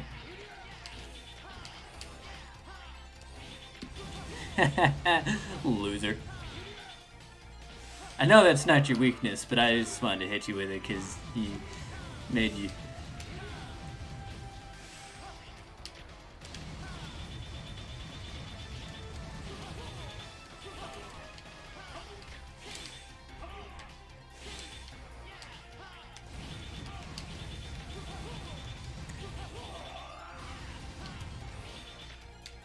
Oh, his little dome thing doesn't actually hurt you? What news to me? I typically beat him before then, so I didn't actually know that it doesn't hurt you. 'Cause it looks like it would, right? Am I the only one who thinks that that would hurt you? Considering that all of his other attacking moves hurt you? I believe Storm Owl's weakness is the sort of ground slam move, which of course I go from one boss that I don't like fighting. Well, it's not necessarily that I don't like fighting Magma Dragoon Zero. It's just that I was having a lot of problems with it.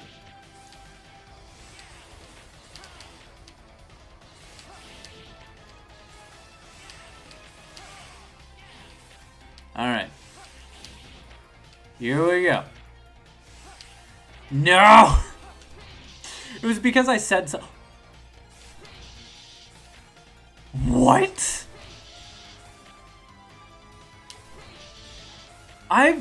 Wait. I've never heard anybody talk about this. So you still can cheese out Cyber Peacock with Zero, just using a different move?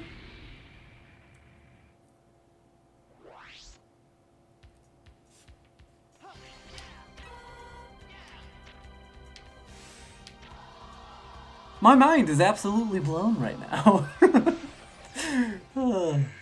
Like salts. Alright, but Storm Owl. So the thing is, when he pops into one of the bottom 2 corners, you can just really lay into him with the sort of move that you have with Zero. Dang it. Yeah, because I knew this move did the effect, and you can layer it.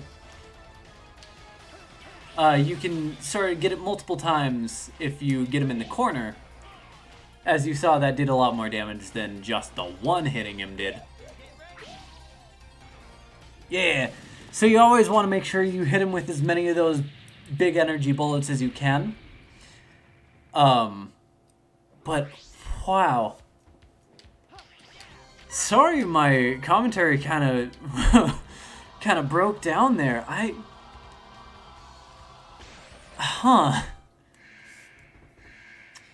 Oh, hey, y'all. It's everybody's favorite Jet Stingray. Also, I don't like how, like, Mountain Dew looking the water becomes in this area. Like, it makes me laugh because, haha, gamer fuel. But, like, that can't be good for you. Like, I know they're Reploids, and they're, like, robots, so it's not too big of a deal, at least compared to water. Which, you know, obviously they've had some waterproofing done, considering that they don't break down each time a water-based Maverick is introduced in the games. I'm going to scream if I die to Jet Stingray again. Nope, that's not the move I wanted to do. Also, you can't attack him while he's frozen for extra damage. I died to the little foot thing again. I don't... I don't understand why that thing keeps killing me. Because I know it's coming. It's not very fast. But, you know, it's just... It keeps getting me, and I don't know why. But anyway, I'm gonna... Jerk. Normally, like... Now scream. Whoa! I wrestle! W1. Now I'm gonna have to hydrate after that.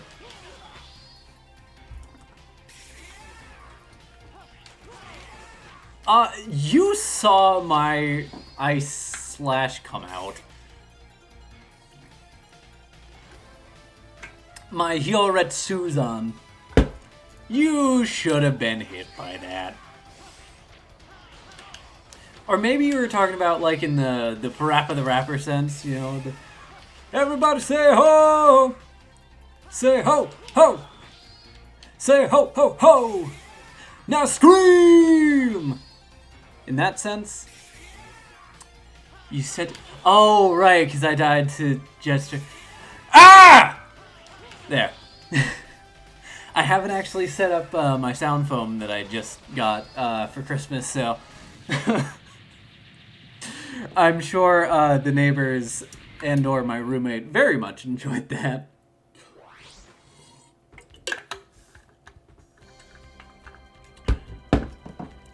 But yeah, I say so many things with, I'm going to scream if this happens again. And then I just never pay attention to if it actually happens again. So thank you, chat, for keeping me honest, I believe is the phrase.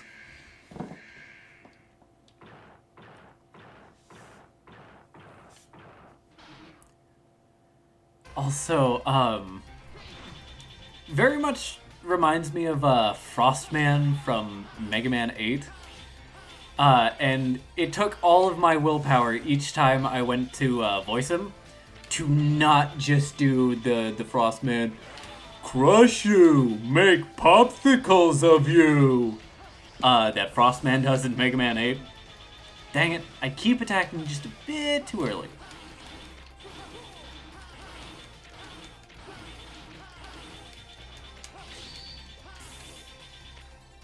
Yeah. Get dunked on. See, that one was pretty good. I'm proud of how that run went. Ugh. Also, I know I regularly remind y'all to hydrate, but if you have the ability to, make sure that you stretch out. Alright, warning! Because I completely forgot to do that the entire rest of the run. Anyway, so we have Split Mushroom.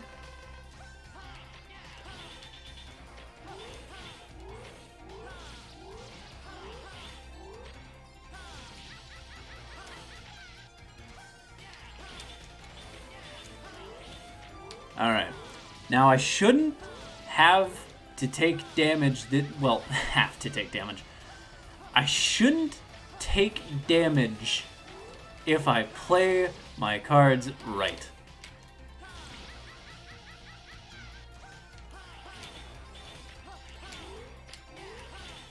Because I do want to fill up that sub-tank just a little bit more.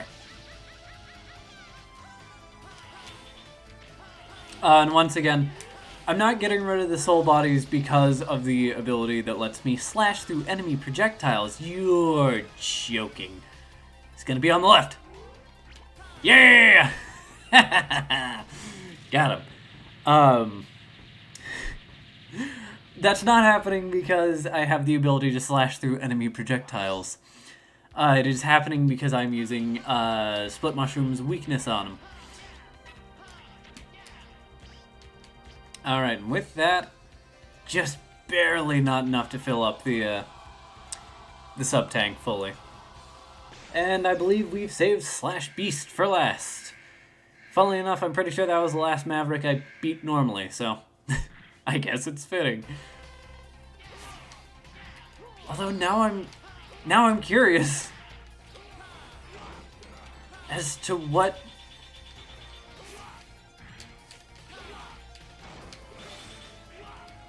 because that's his weakness, so it would have no use on, or it would have no effect on him.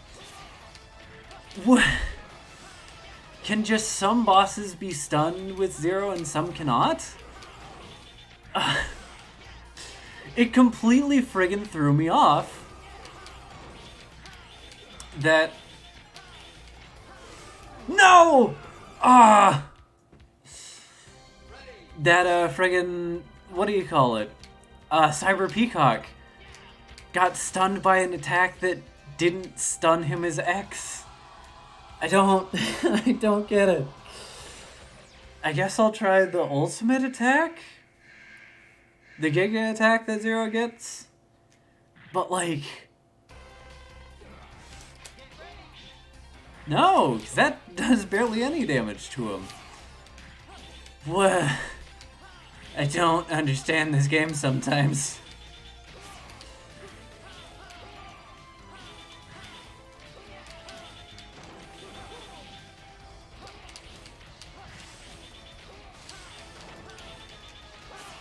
Dang it.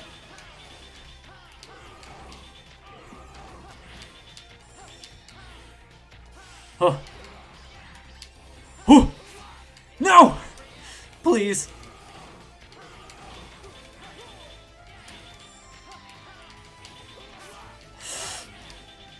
I am so close. Just die. Alright. We did it. Now, if we die, we will. If we die to Sigma, we should respawn at the Zero, or, excuse me, at the Sigma boss fight.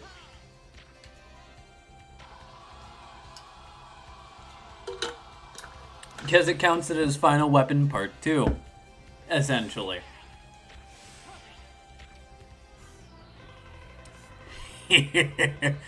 Good work, Zero. You're Sigma, so it was you! Yes, simply brilliant. You even defeated Colonel and Iris. You made me do it! No, you wanted to destroy them. Allow me to remind you that I was once the leader of the Maverick Hunters. Yeah, Sigma was the leader of the Maverick Hunters. Commander! Where's that red Maverick that wiped out Garma's unit? Also, once again, were the voice chips only like, Ah, yes, raspy, evil dude. This will be the greatest for our peacekeeping robots. Let's have him lead.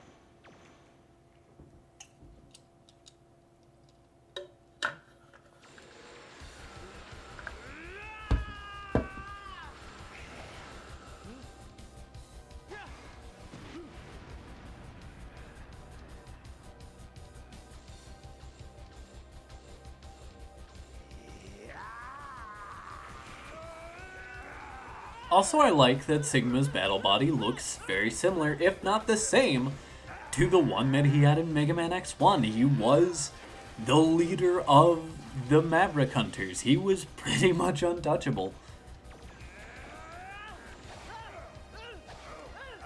And so it's a nice little bit of visual continuity, showing that, you know, before X came around, nobody was able to really defeat him that badly.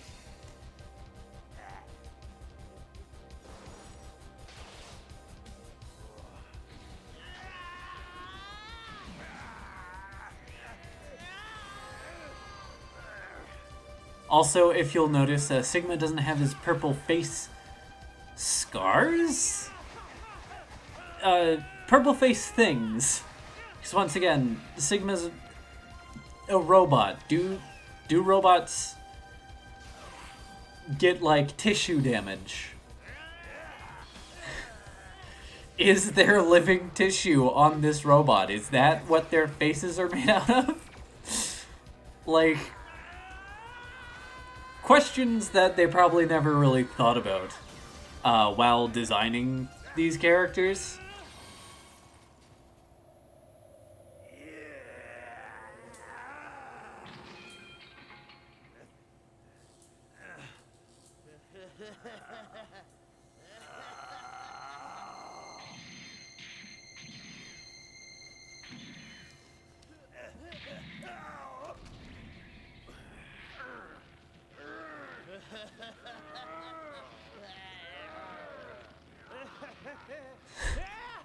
Or do you think that Sigma just colored in the missing tissue purple?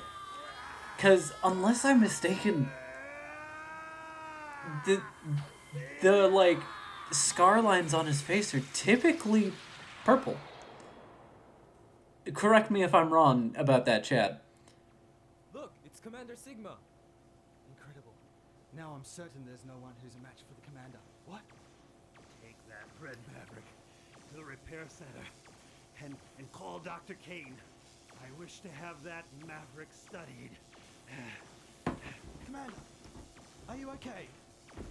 Silence! So yeah, it was stated that with that. Also, this is one of my favorite parts. Zero, you were a Maverick? Like, no, it should be Zero, you were a Maverick. What's your point? Are you that surprised? or no. Are you that surprised? Zero, you're most impressive. Sigma, I will defeat you. But yeah, that cutscene sort of hides a transition to what they call Part 2, much like the main stages. So we shouldn't have to refight all the Mavericks, which is very nice. You are finished. You are finished. Yeah!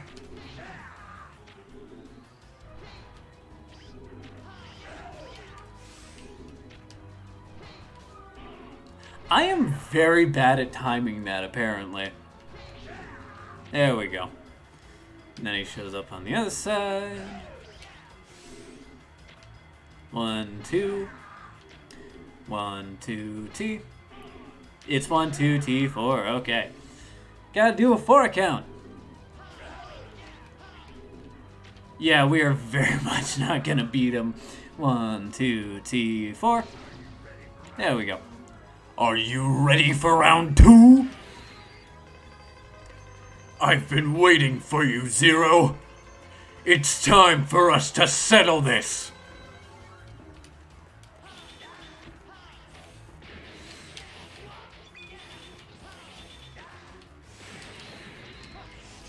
Oh yeah, my favorite. And guess what? I still can't cut through enemy projectiles.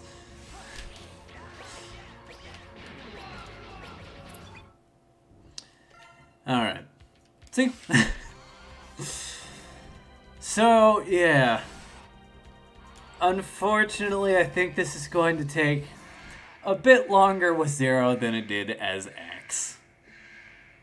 Are you ready for your final journey? You know, there's like at least 4 more games after this, you know?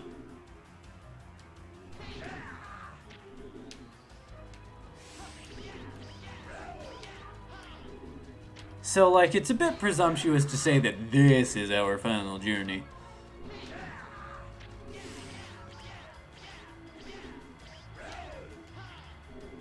Whoa!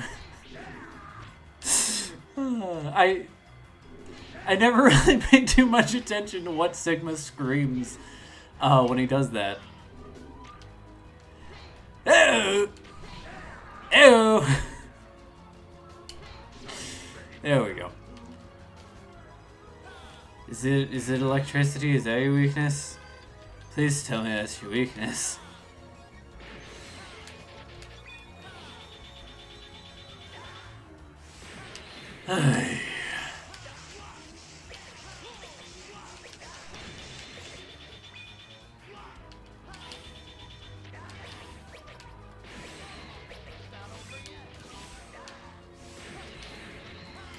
God, just kill me now.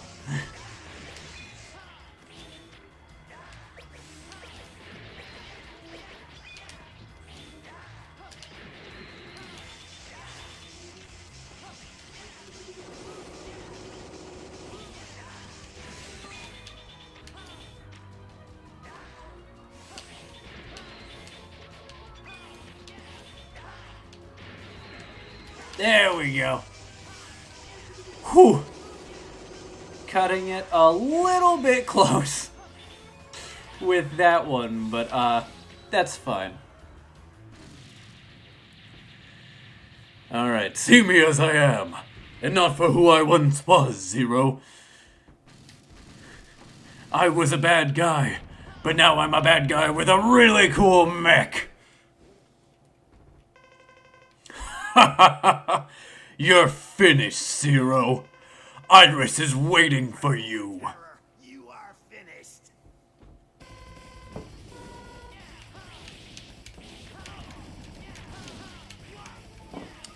Oh no. Yeah.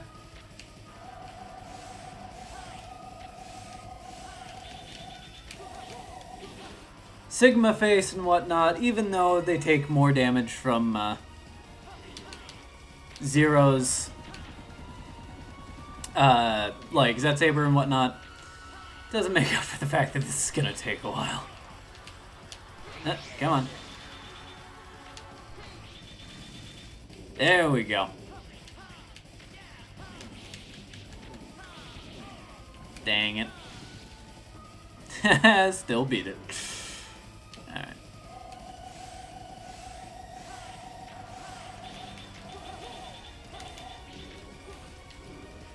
Mainly just because you can't consistently hit it more. That face section is gonna suck.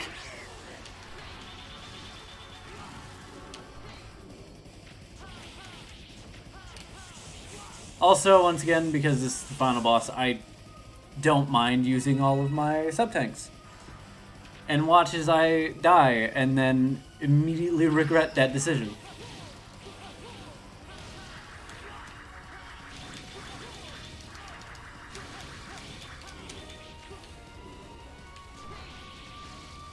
There we go.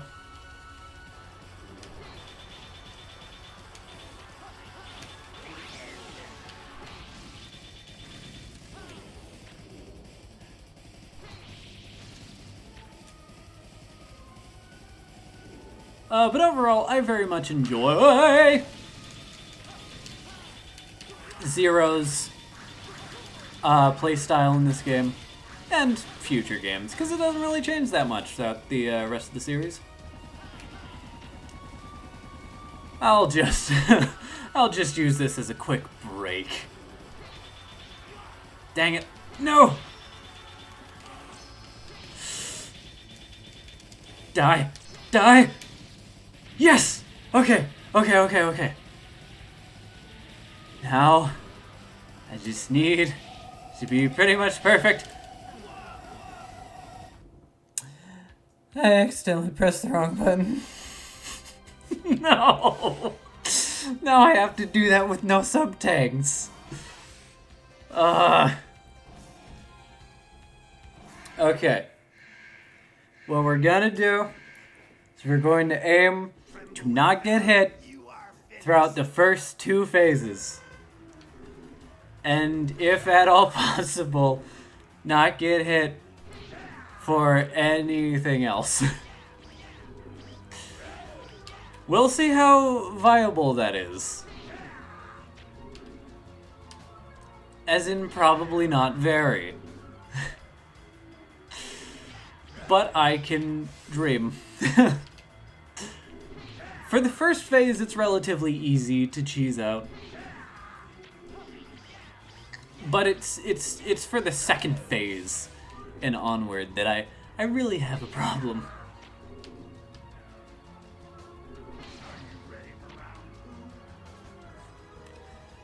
It's mainly when it comes to when he actually throws his beam scythe.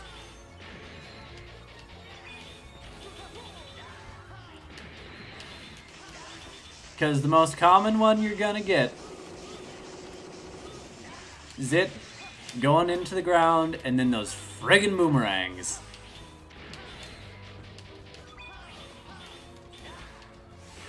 No! Which, once again, not the worst thing in the world to dodge, but it's so much more annoying than if it gets stuck in one of the walls.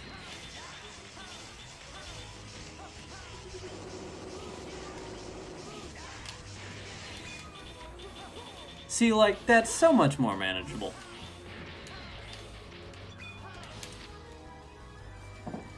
Alright.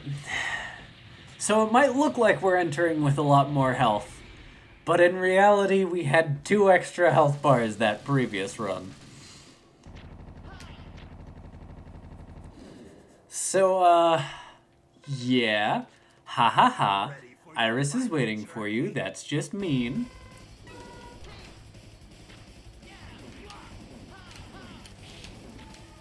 Starting off with a bang.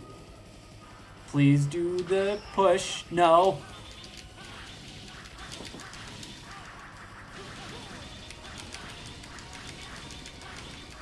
Alright, this one you just want to spam charge or jumping slashes because, well, it gives you pretty much the biggest hitbox. No! Okay. That's fine. If I'm closer over to here, does that... No. Okay.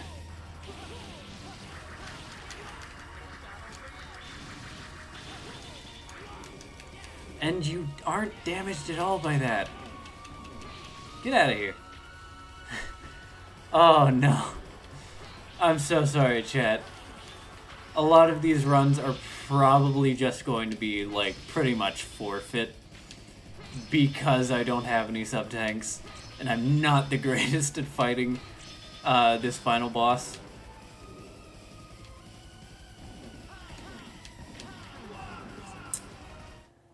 Yeah, so, with that being said, also, it's so dumb that that gives you just, like, a small amount. Like, I'm not saying that it should fill up both your sub-tanks immediately, but I'm saying it should give you, like, at least half. You don't run into those nearly enough that, them giving you a lot of things would be, like, too overpowered. Or a lot of, reserve energy would be too overpowered.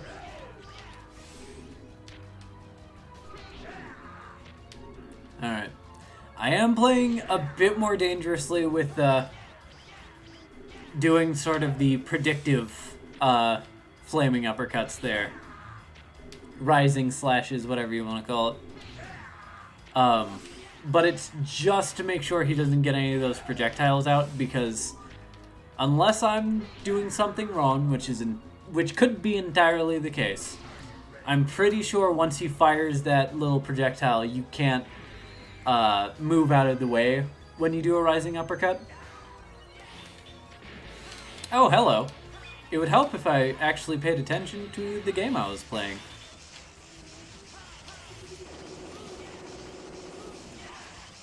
No! You jerk!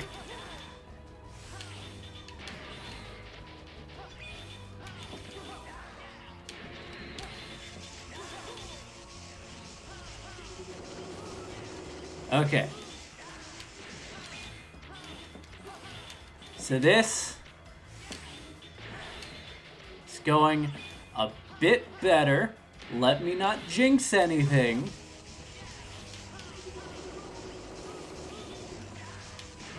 Oh, you can just slide behind him? Neat. Good to know. Oy.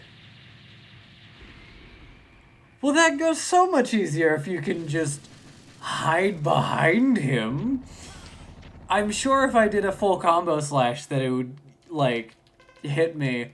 Are you ready for your final journey? But that's something good to know. Also, what enemy projectiles can I slash? Huh?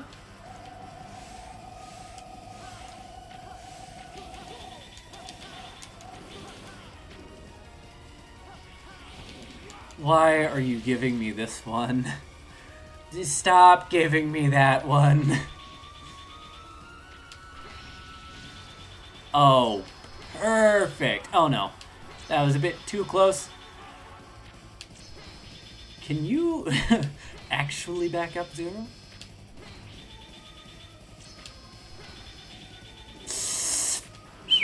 That was like on the precipice.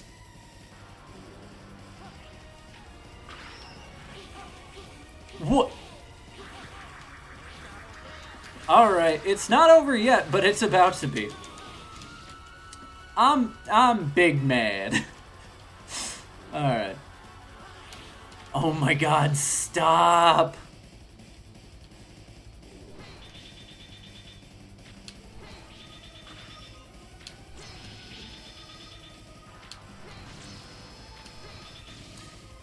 Okay. That's that phase done.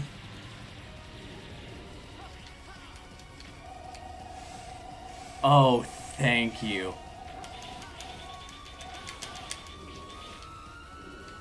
Okay. Cool. Literally. Okay.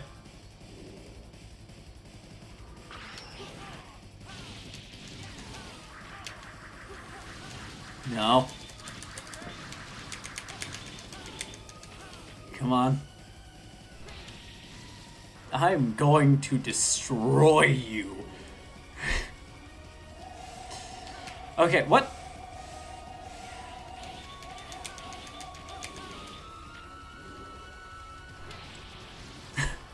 I wish you could just get rid of some of those phases, like if you hit it with a specific attack. Okay, I got greedy. That's fair. Stop giving me that same attack. I mean, it's better since I know it's coming and can counter it before it gets an attack out. But at the same time, it's just annoying and stressful to see pop up. Okay, so I think you have to be on, like, the very edge of the room to manipulate that move to get out every time. You're not doing this. We're not doing this right now. We're not doing this. I'm so close.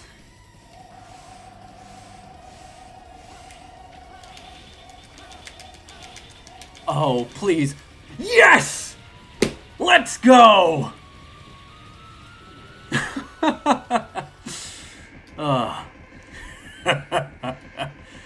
What's so funny? This weapon is aimed at Earth. No one can stop it. No! Goodbye, Zero. Oh! That was the worst death scream I have probably ever made. Yeah, thank you so much for everybody who stuck around in chat. I did not think I was going to beat that this time. General! Zero. I was wrong. Sigma. He blinded me to the truth. It's okay. Rest. With my body, I can stop the weapon. But then It's over for this soldier. Farewell. General!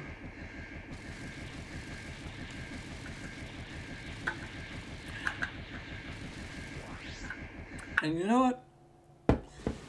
During the credits, nobody asked for it, but I will dub over that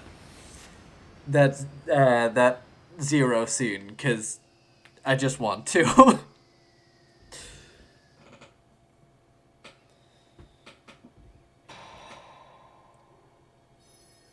Oh, but right, that old man. If you've never played the Mega Man Classic games, that is the series villain Dr. Wily. Same. This is what happened to me. This is my fate. I couldn't save anyone after all. Iris!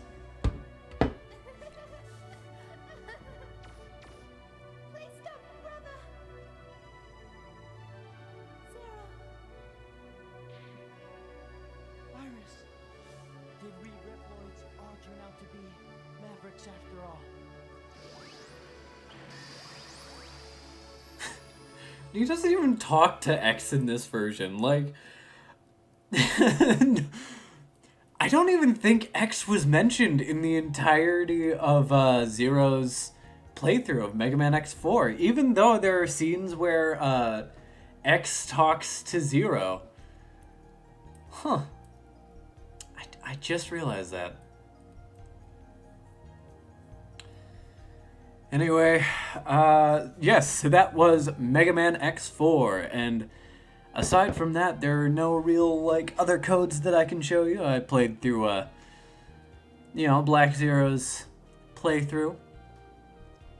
Once again, Black Zero in later games is more powerful, but in this game, it is just a palette swap. I don't know why. I don't know if maybe they were planning on like buffing his stats, but they just didn't get around to it, or they forgot. But I digress. So because it only changes how Zero looks, that's why I played through Mega Man X4 as Black Zero. But right. Alright, here we go. Iris! Iris, no! Iris! No! There is no reason for me to go, no! This isn't happening! There is no reason for me to go on. What am I fighting for?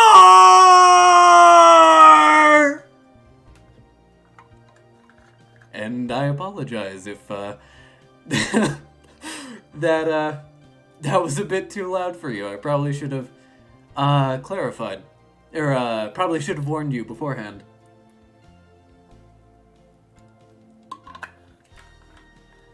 And I know that wasn't in my Zero voice, but come on, that's just a really fun scene to do. At some point, I might do that a bit more professionally, maybe let my voice rest a bit, do it in the Zero voice that I've been doing for these games. Aw, well thank you for letting me play it. But yeah, that was just something really fun that I wanted to end the stream on. And I'm used to working with worse microphones than the one that I'm working on right now. So I don't know if I peaked the mic with that. I probably did, but at the same time,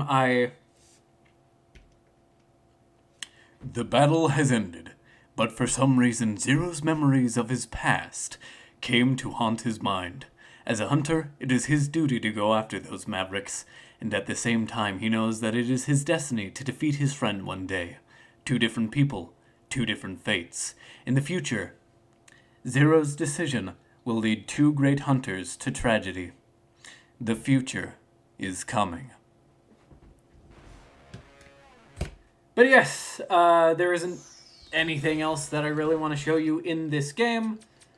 But I will show you all of the hunter medals that I have gotten in this game before we switch over to the 50% of all hunter medals. A new wallpaper has been unlocked. That's nice. But as you can see, I didn't get everything. Mainly just because I'm not a super big fan of, like, the X challenge. I'm glad that a more arcadey-like, sort of Mega Man thing was thrown in here completely free. They didn't even need to do that. It was just something really cool that they did.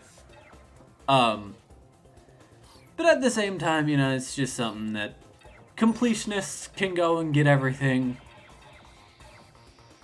But, you know, it's just not for me, you know? But yes, thank you for joining me for Megaman X4.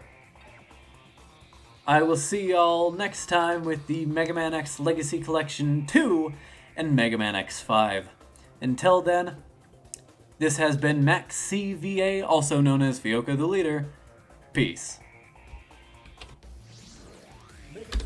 Alright. And let's get out of here. Make sure that that actually closed. It did not.